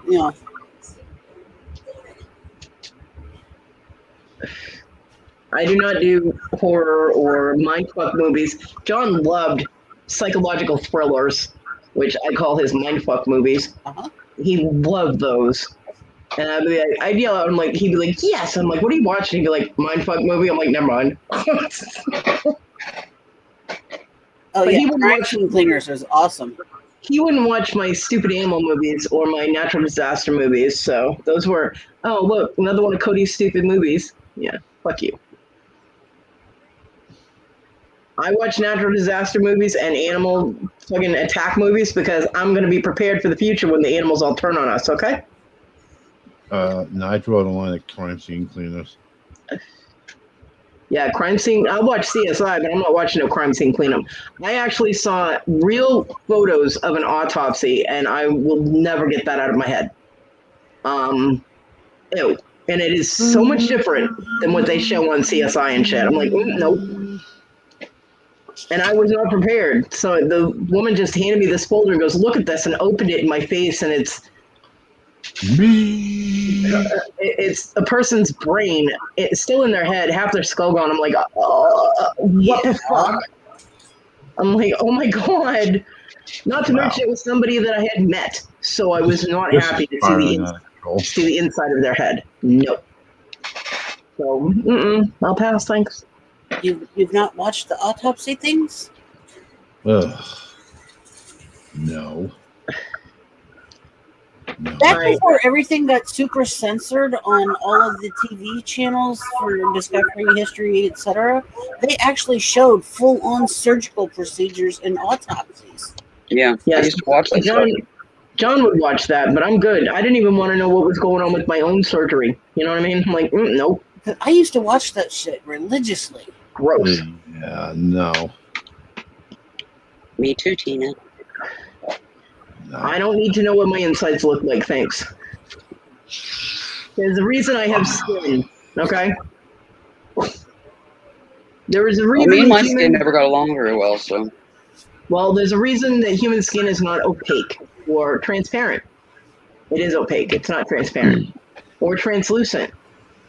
So you can't see what's going on inside. Well, translucent would be cool. Yeah, I agree. You get all the different, every time you turn around, you look like you're a hologram. Like translucent would give you all different. You could look really good one day, or just regular translucent, or more of like a blah blah, and then you feel good on those days, and you're like super duper translucent. What am I talking about? I'm fine, thanks. I'll say it. I got dragged into this.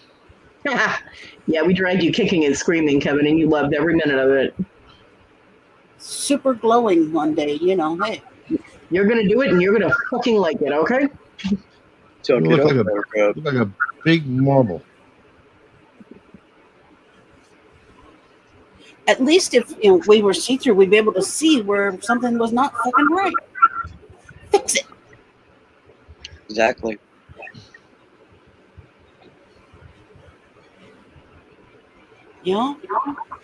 If you can see in there and you can see that something is not fucking right, you're looking in the mirror, you can look at the doctor and go, look, this is not right from the last time I was fucking here. Fix it. Yeah, you told us. Yeah, what she said. That's right. Yeah, I'm losing a whole lot of faith and trust in all these goddamn doctors. I believe I fully understandable too. They're a bunch of fucking whack-offs, man. They don't know what the fuck they're doing. Why do they have fancy degrees and specialists in front of their fucking name? They don't deserve it. Well, the medical field is a science. It's not an exact science. Gotta cut them some slack, man. They try their best. Fucking letters behind the goddamn names. They got that other 3 letters too that they can never pay back called IOU. Yeah, well, they charge enough. They should know what the fuck they're doing.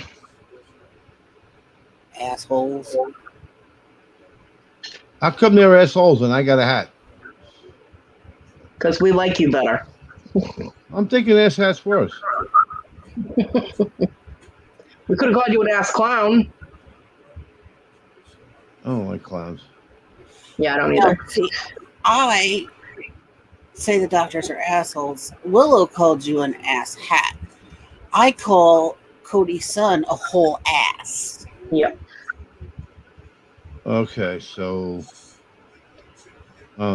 which is the worst one? The whole ass. Yeah. Oh, so now I lost out to his son. Okay, good. So I'm not winning anyway today. Oh, we Alexa, love you, what's the Kevin. weather right now? St. Matthews, 90 degrees Fahrenheit. Partly sunny skies. It is partially overcast at my house. I don't know what the fuck's going on. The outside weather doesn't really affect me because I can't even get out of my fucking house. Alexa, what's the temperature in Las Vegas, Nevada? Right now, Hot. in Las Vegas, Nevada, it's 108 degrees Fahrenheit. I'll be We would frying tell eggs you on the the weather. fucking. I'll fry eggs on the curb. We would tell you the weather in Las Vegas, but all of our thermometers have melted. I think it's about time you got a moderator here. Take care of Cody. You too, Kevin. Oh, I was watching the ball game. Fuck I've got hard. some friends that live in Vegas, so I can only imagine what the temperature is. You call them up right now, they'll be like, "Hello, We can't answer you because our phones have melted. I'm stuck to the plastic couch." Excuse me, I gotta roll the Great Dane off of me Oh, because they have Great Danes. I love Great Danes. doobie doobie doo, da da da da da, yada bada boo, snarky bookies. Yeah, Kristen. You word correct here. God. Hi, Kristen. What is she putting there as symbols? I don't see them. She's got eyeballs. Those are eyeballs? Yeah. Uh-huh. And then she's got a laughy face that's crying. That comes up as these little gray boxes. Yeah, it does that on the StreamYard chat. I see eyeballs on my StreamYard chat. They're watching you, private eyes. They watch to you. It's 84 where I am right now. Oh, Humidity is 66. the humidity? Yeah. I got a frozen water bottle in the freezer, and I'm so happy. And it's 77 feels like 76, but the humidity is 72%. Humidity's a fucking killer, man. Faccio gas. What did I do here? Oh, I plugged in the wrong USB. That's why the phone's not charging. Guess there's nothing on the other end. Idiot. What an idiot. Been there, done that, played that game. It fucking sucks.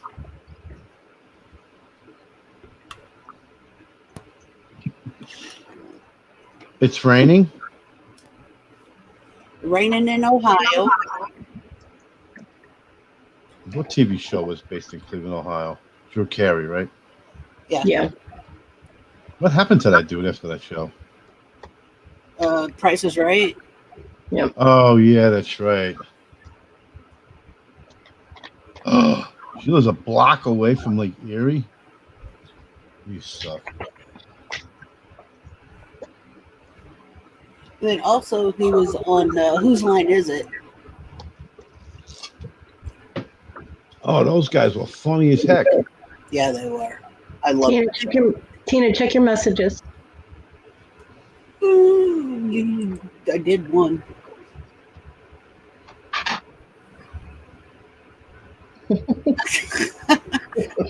Is that ironic?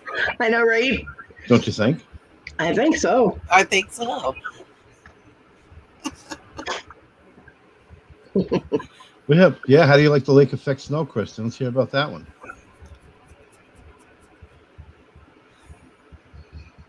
No bueno, I bet.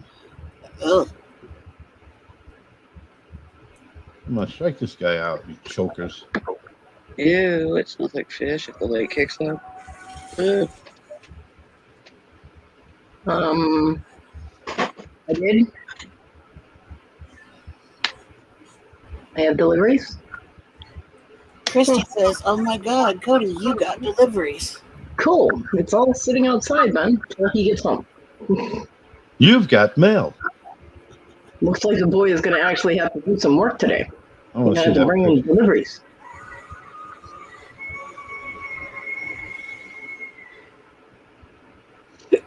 Thank you. Thank you, thank you, thank you.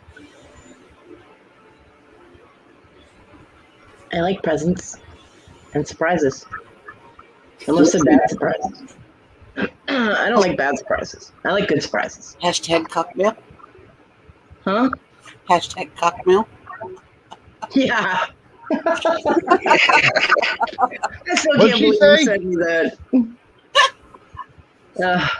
She I said, said- hashtag cockmail. I know, I just... Oh. Jesse does that to her. Yeah, Jesse does that to me. Kind of puts my boobies drive-by into shame. I better not be getting any cockmail. I still didn't see any gemstones that I was asking for that were in there that he had told me about, that he just threw in the jewelry things, but there are still a few really nice pieces of costume in there, so Yes, Wendy. I'll be happy when I can go through these boxes of costume jewelry that he sent me. Now that the cockmail part of it is out of the way. But I still like that one that was sent Cockmail. this time. Yeah, the glass one is pretty cool. Yeah, as in dildos, dude. Yeah, this is the time of the show where Kevin's quiet. But Kevin, I thought you had so many questions. And such little time, though. No, we got all day. But no, that was. You always get packages, it seems. Yeah, I know. I don't want no package. You have a package, I hope, Kev. I hope so. And it's gonna stay where it's at. The pack. He's just not sticking a label on it and shipping it anywhere. I hope not. Yeah. You've got cockmail. Yeah, could you imagine if you could program AOL to say that? Oh, I got Alexa saying something, and I can't tell you this because it's so immature, Mally.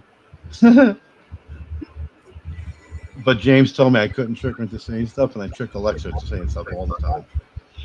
Like I'll phonetically put 3 words together to make another word, and ask her, Alexa, say this. Alexa, say this. And Alexa, say this. Then I say Alexa, and I enunciate. Alexa, say this, this, and this, and she does it all the time. Thank you I had for a new sharing, one. Wendy. I do that to entertain James. Anything like saying, sofa and king and board? No, but this morning I had her say big titties. I'll say big titties, but I do not know what it means. I'm like, I do. Hey, I'm 5. I call up James, and he's in Mexico. And What was all that stuff he was showing flights into Miami? Be right back, Huh? guys. He posted a bunch of videos about flying into Miami and shit like that. I was like, is he back in oh, the that was when he flew to Mexico. He finally got done doing the videos. Oh, okay. Yeah, he's a bit April, May, June, July. He's only 4 months and 2 weeks late. That's all. No big deal. Yeah. Dude, not for nothing. Is July not flying by, or is it me? I don't know. Now, July's not moving as fast. It's humid. I don't think. Well, Yeah, since I I see. have this month and next month to wait and see if I get the wheelchair. It's dragging because I want it to go by quickly. Yeah, I can see how that would suck. I mean, my only alternative, if they say they can't ship it, because now apparently that wheelchair is no longer being sold on Amazon. Well, no, not by that seller. Yeah, so I don't know what the situation is, but if they turn around and do it to me again, I'm going to have to cancel the sale. That money will go back on the gift card, but it's not enough to get another wheelchair. So what I'd have to do is, since I'm not getting paid back any money, which I would, potentially be able to use on that, I'll have to try and save and put money on the gift card and then buy a different wheelchair. and I don't know how long that will take, but that's pretty much my only alternative. I mean, because my mom had given me $200, and I was so happy that I got the wheelchair at such a good price, and I did need other things because I needed cat food, and I think I needed dog food and whatnot, and so I used the rest of the money for stuff that I needed. And if I had known that I was going to get this kind of shit from the damn wheelchair people, I would have tried to not spend it, although my animals did need to eat, but I would have tried to save as much as I could, so that I could potentially get a different one. But oh yeah, no, I don't get an automatic list. But thank you, Christy. Appreciate that. Don't you gotta go get your deliveries? I can't. She literally cannot get them off of the porch. She can't get out the door. Yeah. There's no way for her to get the chair out the door. Yep.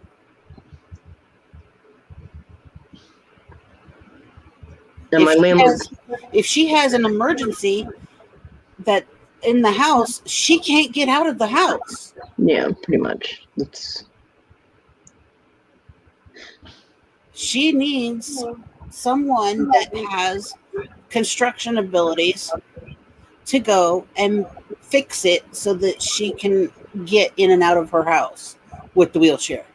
Yeah, my landlord said they can't figure out a way to do it, so he can't because he's stoned out of his fucking gourd all the time. And what about the church? And his dad is not, and his dad is the one that is more inclined to be able to do it and do it proper. What church? Any church. They help out with things like that. They give her grief every time they seen her when she asked for help prior before she got where she's at in the stage she's in now. Wes. Birds of prey. Well, Wes is hunting again. Haven't seen her. Nope. She hasn't been in. That we're aware of. Yeah. Hey, Wes. I mean, mentally, I can think of a way that they can do it where the door would still have, it would have more of a seal than it has now, because that shit's all torn up, but... Oh, wow. I just caught up in the chat. Apparently, Wendy's got a big vibrator. Yeah, she does. She showed it to us. Sucker's like 12 inches long. It's huge. I was like, you go, girl. What's with the eagles at West? What does that mean? Those are birds of prey because of the video Kathy did when she said whatever chat he went to, she was going to show up, give him a hard time, have her coin people come in and troll him so that Wes would get kicked out because he brings trouble to people's chats. You got that out of 5 eagles? No, I know that's why he puts them in there because... Oh, you mean Kathy's Corner? Yeah. No, so far, she hasn't done it yet, though. I don't know. Has she done it anywhere, Wes? Because I haven't seen it, but I haven't been in a lot of chats. I haven't heard of it happening, so. People have better things to do at that time. I haven't seen it happen. Yeah, I haven't heard of it happening anywhere, but, And I'm in a lot of the same places that Wes is, so. At least for the resale community. Yeah, there have been no crazy sightings here today. Nope, all hot air so far. Shocking. I don't pay it much mind. I just go on about my own business.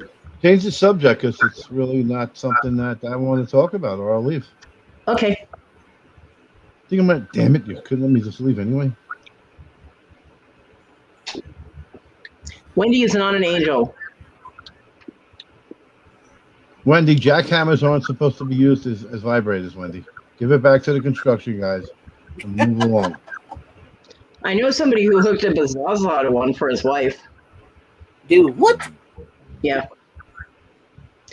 This woman could do a champagne bottle, so the Zaza wasn't much, Zuzu pedals.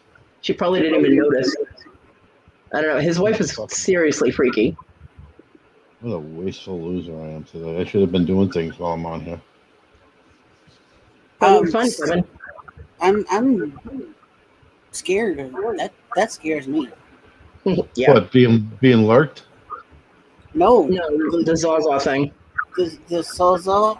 Yeah, no, that's You are not where an did I angel, use Wendy. this?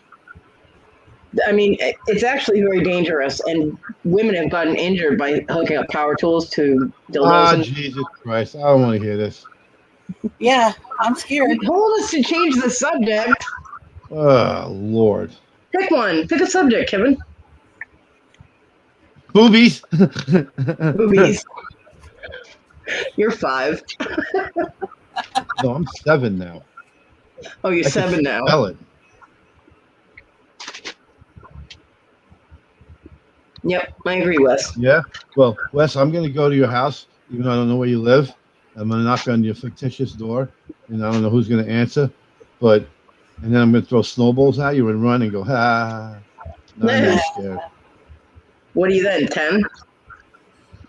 Well, I got to be at least 16 to drive. Oh, okay. And then I'm going to hide in the bushes. And when you come out going, hey, you meddling kids, what are you doing here? I'm going to talk like Scooby-Doo's, what's his name? Shaggy Doo. And then hit you with more snowballs. And then go, hi, I got Wes. And then I'm going to take pictures and put them all over the interwebs. I'll buy an order. Okay. Well, Wes, then- even if you didn't recognize his picture, you don't recognize his name. It says Kevin.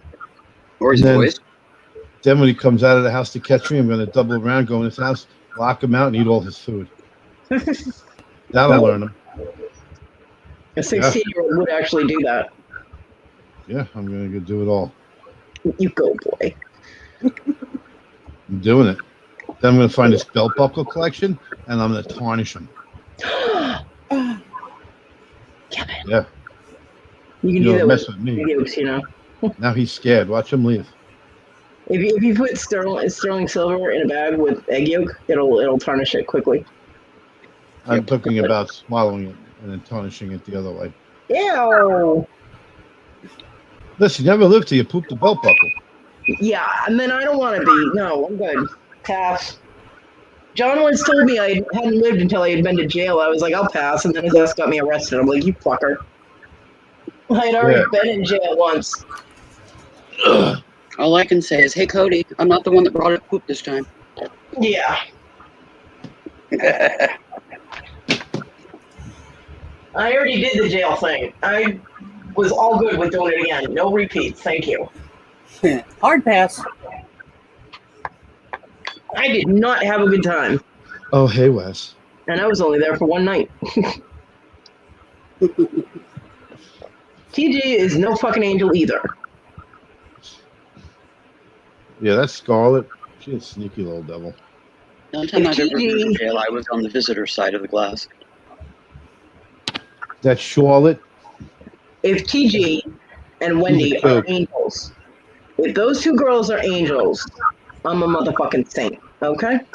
Angel in your arms this morning. I got arrested. I went to jail for the night. It's gonna be the devil. It was no fun. I don't like being in jail. I did have a cell to myself, which was nice, but still, you know, the accommodations were lacking, and all I got was a bologna sandwich. It sucked.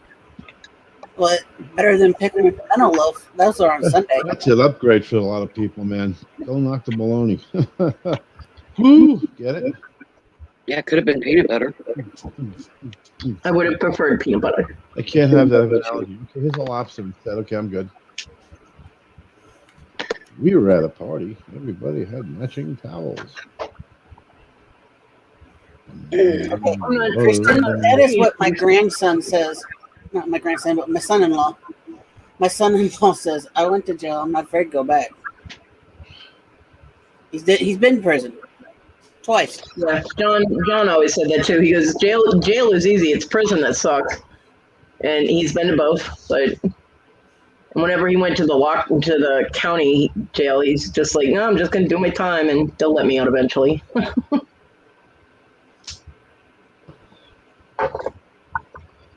The problem with John is that he did really well when he was in jail. He didn't get in trouble. He didn't act up. I mean, he didn't let people walk all over him and, you know, treat him like shit either.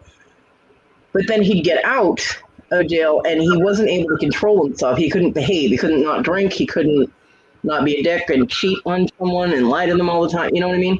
It's like he needed the structure. I don't know. It was weird. But only jail I've been to is YouTube jail. That's funny. I've never been to jail. Never I mean, no, never been arrested.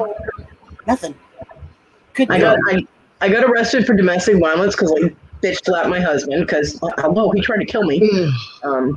And he called the cops on me like a big pussy, and I spent the night in jail. Every one of them words in that one sentence, huh? That's right. And then that cunt motherfucker tried to talk to me in the courthouse after I got out. I was like, get the fuck away from me. I had to call a court officer over. I was like, look, could you get him away from me before I get arrested again? And they made him go to the other side of the courthouse until I left. So, yep. All them words, Kevin, all them words just rolled off the tongue, you know? Bad words, they're not good for society. Oh, God. I'm going to sue you for punitive damages. No, he did. I mean, he had me arrested and then partied in my house, had his friends' kids running all over my house near my $3,000 computer. He screwed some bitch in my bed, and then the next day, I mean, I hear about all this instantly as soon as I get released on personal recognizance, and he tries to talk to me. I'm like, nah. I was like, your bag of clothes will be sitting outside the house. You can come pick them up. Anything How else do you know she was a bitch? She's been a nice girl. Because I knew who she was. I said, anything else you need out of the house, you need to bring police officers with you, because you and I will not be in the same place at the same time together, because I will end up going back to jail. And then my friends will not be happy. So, and he did. A couple of weeks later, he showed up with a cop, and he took everything except his toolbox, which I ended up selling because he never kept his end of the bargain for him to get that toolbox. So he reneged on his end of the bargain, and I took it back. He's a renegade and sold it. Wow, sounds like a lovely relationship. I paid $1,900 for that toolbox. I think you might have been the toolbox in that deal. It was supposed to be. There's no fun. A gift to him because he had just gotten a job as a full-time mechanic. I got him a two-part Pullman toolbox. It was powder blue, round toolbox. The toolbox was sweet. Came right off the Snap-on truck. And, my favorite part of the toolbox is when you open that tray. It's got the rubber flat piece on it, with no tools to do any work. Yeah, well, that's how it was for the longest time because he never took it to work. So I called the guy. It sat in my fucking kitchen forever. And then I found out that he was telling me he loved me and wanted us to work things out and he wanted to get back together. And the only reason he was telling me that was to get his toolbox. And his best friend called me and told me that. I'm like, really? And then I saw an article where he said his little girl toy there was his fiance while he was married to me. I'm like, yeah, I'm done. So, yep. See you later. Bye. Okay. Now we turn the show into positive thoughts. Oh, we get along fine now. No, the whole show. We went through all the dirt. We dragged you out of the mud. You seem a little bit content, so I got to go.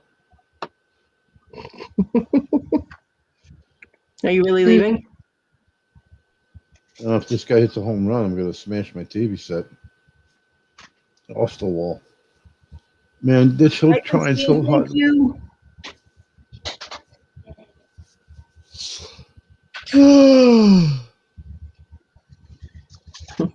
I wish I could sleep one night, the whole night. They said Nothing but the night.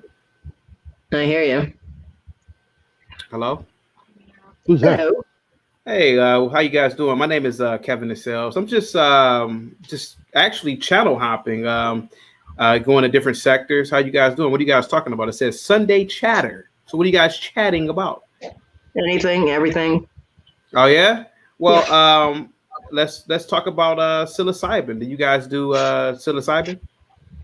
I have no idea what that is. Mushrooms, mushrooms or DMT. Oh no. You guys don't. The mushrooms in my world are the ones on my pizza, buddy. Oh, okay. Oh, that's cool. You guys are American, or you guys are all American, or what's going on over here? I'm American. Oh yeah, from where? South Carolina. Oh, okay. I've never been to South Carolina. I'm actually from triple out of that. I'm actually from the Midwest. I'm actually a content creator. I do a lot of red pill content. That's hopefully that doesn't offend anybody in here. So yeah. Okay. Yeah. Hey, guys, I'm coming out. Are you guys familiar with chill wave music? No. So chill wave. Do you mind if I tell you what chill wave music is? Go ahead. Oh, perfect. So chill wave music is a music microgenre that emerged in the late 2000s. It loosely emulates 1980s electro pop while engaging with notions of memory and nostalgia. Common features include a faded or dreamy retro pop sound, escapist lyrics. Frequent topics include the beach or the summer, psychedelic or lo-fi aesthetics, mellow vocals, slow to moderate tempos, effects processing, and vintage synthesizers. Guys, I have I'm coming out with an album, and I have one song that's available. It's the intro song. It's my song. And it's called 1984. And hopefully, if Ma's the moderator, if I'm not mistaken, hopefully I can play it for you guys. It's only about 30 seconds, but my album will be out the first week of August. And hopefully, you guys mind if I play it? Now, this is just a rough draft. Is that all right? Tina. I beg your pardon? Tina is her name is Tina. She's Tina, is that all right? Tina, is that all right if I play it real quick? I beg your pardon? Ain't nothing gonna make it a copyright if it is. No, it's not copyrighted. It's not copyrighted because I'm giving you the permission. So yeah, it's my song. It's actually on my page right now. You can go to my page right now and see it. It's called 1984. It's my song. Yeah. It's called 1984. It's the year that I was born. It's actually about. It's a chill wave song. It's about my birth. I'm not a troll.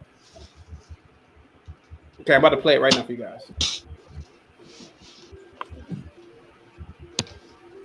Thank you guys for letting me play it. Sure.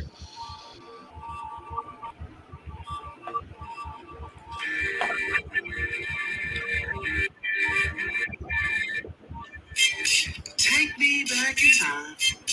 Will you come with me to a place so blissfully when life was ecstasy, sharing lots of love, going through the crowd. I'm the only one. Stars above my head. Spank him, he's not dead. Joy and happiness. Smiling with a kiss. Making noses run. All I see is fun. Oh, my time has come. Let me out to run. Let me out to run. Let me out to run. Let me out to run. Let me out to run. So that was my intro song to my new album. It's called 1984. I have to do a lot of auto tune and a lot of engineering on the song, but you guys have a rough draft. You can actually go to my page and listen to that song as well. The song is about being born. The stars above my head are the lights in the hospital room. The kisses on the cheek are from your parents. The let me out to run is from childbirth into maybe a year or year and a half when you start learning how to walk and crawl. And it's just nostalgia. It's going back into childbirth. So hopefully you guys like the song. But yeah, that's what the song is about. And thank you for letting me play it, Tina. Tina, are you also from South Carolina? No, thank you. Oh yeah, where are you from? I'm from the Midwest here. Oh, okay. I'm from Cleveland, Ohio. So we're I'm in the Midwest as well. I definitely am well traveled, but there's something about the Midwest, the slow pace. The Midwest is a very unique region of the country. I think like the East Coast, like particularly like New York, is too fast paced. California, obviously the West Coast is very expensive, but it's something that's beautiful about the Midwest in terms of low, the housing market being a little bit cheaper, more land, etc., and less traffic. There's really no traffic in Cleveland. I don't know if you've ever been to Cleveland. No. Oh, okay. Kevin, you're from South Carolina? Kevin, are you from South Carolina? He's not from South Carolina, no. Oh, he's not? Not from there. No, I mean, I'm not from South Carolina. I live in South Carolina. They live. Oh, you guys. I'm actually from Massachusetts. Oh, Massachusetts. Oh, that's perfect. I've been to Massachusetts before. Yeah, definitely. Well, let me be completely honest with you. I went to MIT, so let me be even more frank with you. I did go to MIT, but nevertheless, though. So, how long have you had this channel, Tina? I actually I was listening for the first couple of minutes, and I actually like what's going on over here. What's going on? There's not a whole lot going on. I'm actually about ready to close out my day. I've been on for 4 hours. Oh yeah. Yes. Uh-huh. But I do wish you luck with your day and your Good luck progress with your album. Thanks for stopping by. I got one more question for you, Tina. Somebody wanted to ask me to ask you: Are you guys racist over here? No. Oh yeah. No. Well, that's what somebody asked me to ask you guys. Who asked you to ask us that? Yeah. Well, I'm actually I'm on a live stream right now, so yeah. But who asked you to ask us that? The people who follow me. I'm just on Saturday, on Sundays, I just channel surf while my page follows me. But no, honey, we're far from it. My son-in-law is a handsome black man. Oh, he has a beautiful mixed baby grandbaby. She is. Grandbaby. Oh, are you? Oh, I thought your voice sounds like you're very young. No, we are not very young. Oh, how you doing, Cody? Hi. How you doing? Do I look young? Oh. Yeah. I'm a scary 51-year-old. No, you're not. No, you're not scary. No, you're not scary. With this mug, fuck yeah. No, you're not scary. No, but you guys have a good one. We're not racist at all, and nothing racist has ever been said on any of our channels. No. I know that. It's just that somebody wanted me to ask you for my channel. Sorry. That's fine. Yeah. But sorry about that. Yeah. But my grandfather helped to do the Underground Railroad to free, slaves and stuff back in the day. Oh, okay. That's awesome. Yeah. Okay, well, it was nice coming over here. Thank you guys for letting me play the song, and hopefully, and I definitely subscribe to you guys. Thank you very much. Oh, sweet. Okay. Good luck with your album. Thank you. Very much. Good luck with your album. Absolutely. Thank you guys. Have a good one. You too. It's always strange things going on. Always. Oh my God. So not young. I am far from young. But no, Maggie. I mean, he didn't do anything offensive. No. I mean, TG, no banana poops. No, I don't mind. Well, apparently Kevin's on the rampage right now. Oh. Bye, Ben. Mm-hmm. And another one. Don't you know that one? Interesting. Shayna Grant. Isn't that someone from what's her name's channel? I don't know. I can't remember if she came over from someone else's channel.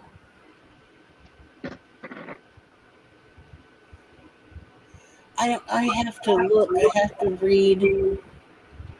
It'd be interesting to know if the gentleman collected coins. There's absolutely no reason to have asked that question at the end, though. No.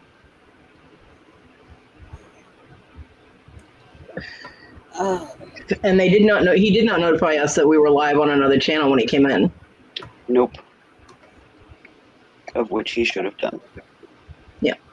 Because otherwise it's called stealing footage. Yeah, I know they did, Kristen. Well, I mean, you're on a live, so...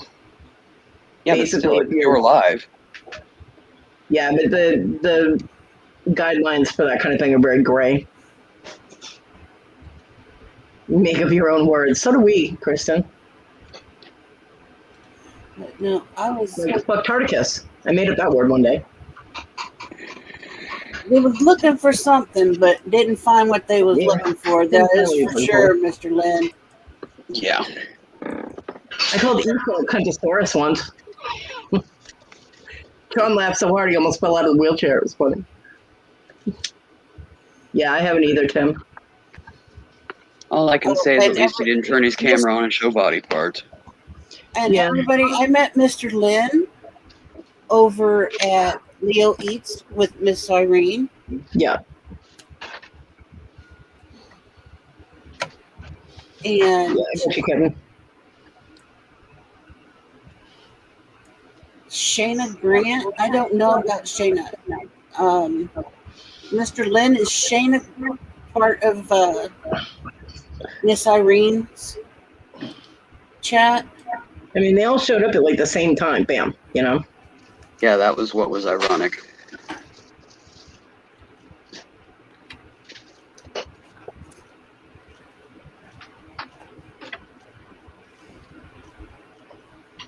And all of that shortly followed after Wes popped in. Yeah. You know, and we were referring to the issues that he was having with you know who. Yeah, I'm not worried about it. Yeah, Kevin's like, no account for Shayna. Okay. Okay.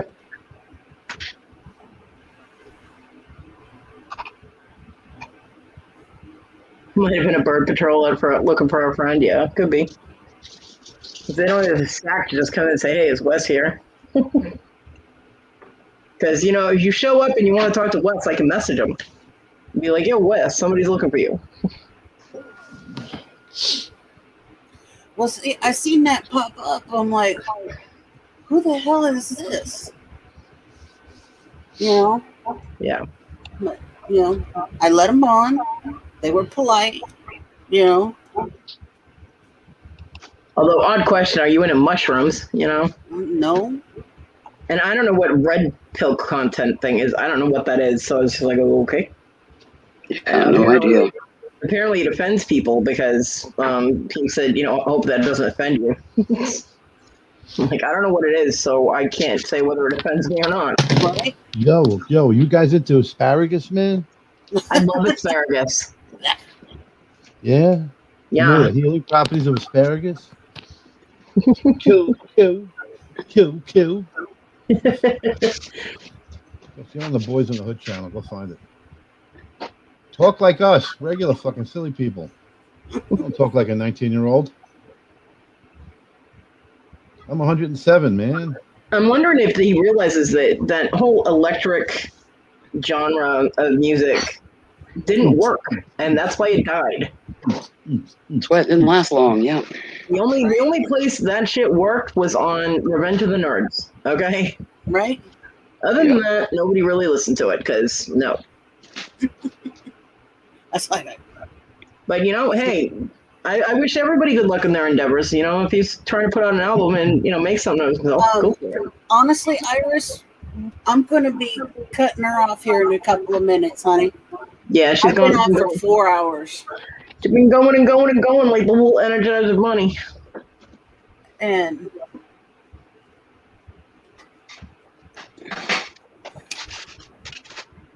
I have just about been chatted enough today. Yeah, sorry, dear. So, yeah. Gotta get here earlier, Iris. All right, listen, folks. I've got a call about a storage locker, and I have to go. All right, honey. Thanks for stopping, Kevin. Have a nice evening, the ladies on the panel, the folks in the chat. I'll miss you all. The Kristins, the Codys. I'll miss all of you. I hope things smooth out with your son, Kevin. Yep, same here. Ditto. So, thanks for stopping by, Mr. Lynn. And PG, and Kristen, thank you again. You know, save my ass. Wendy. Kristen. Iris. Sorry you got here so late. Yeah. Thanks for coming, everybody. Miss Joyce. I am out of here. Have a good day. Bye, everyone. See you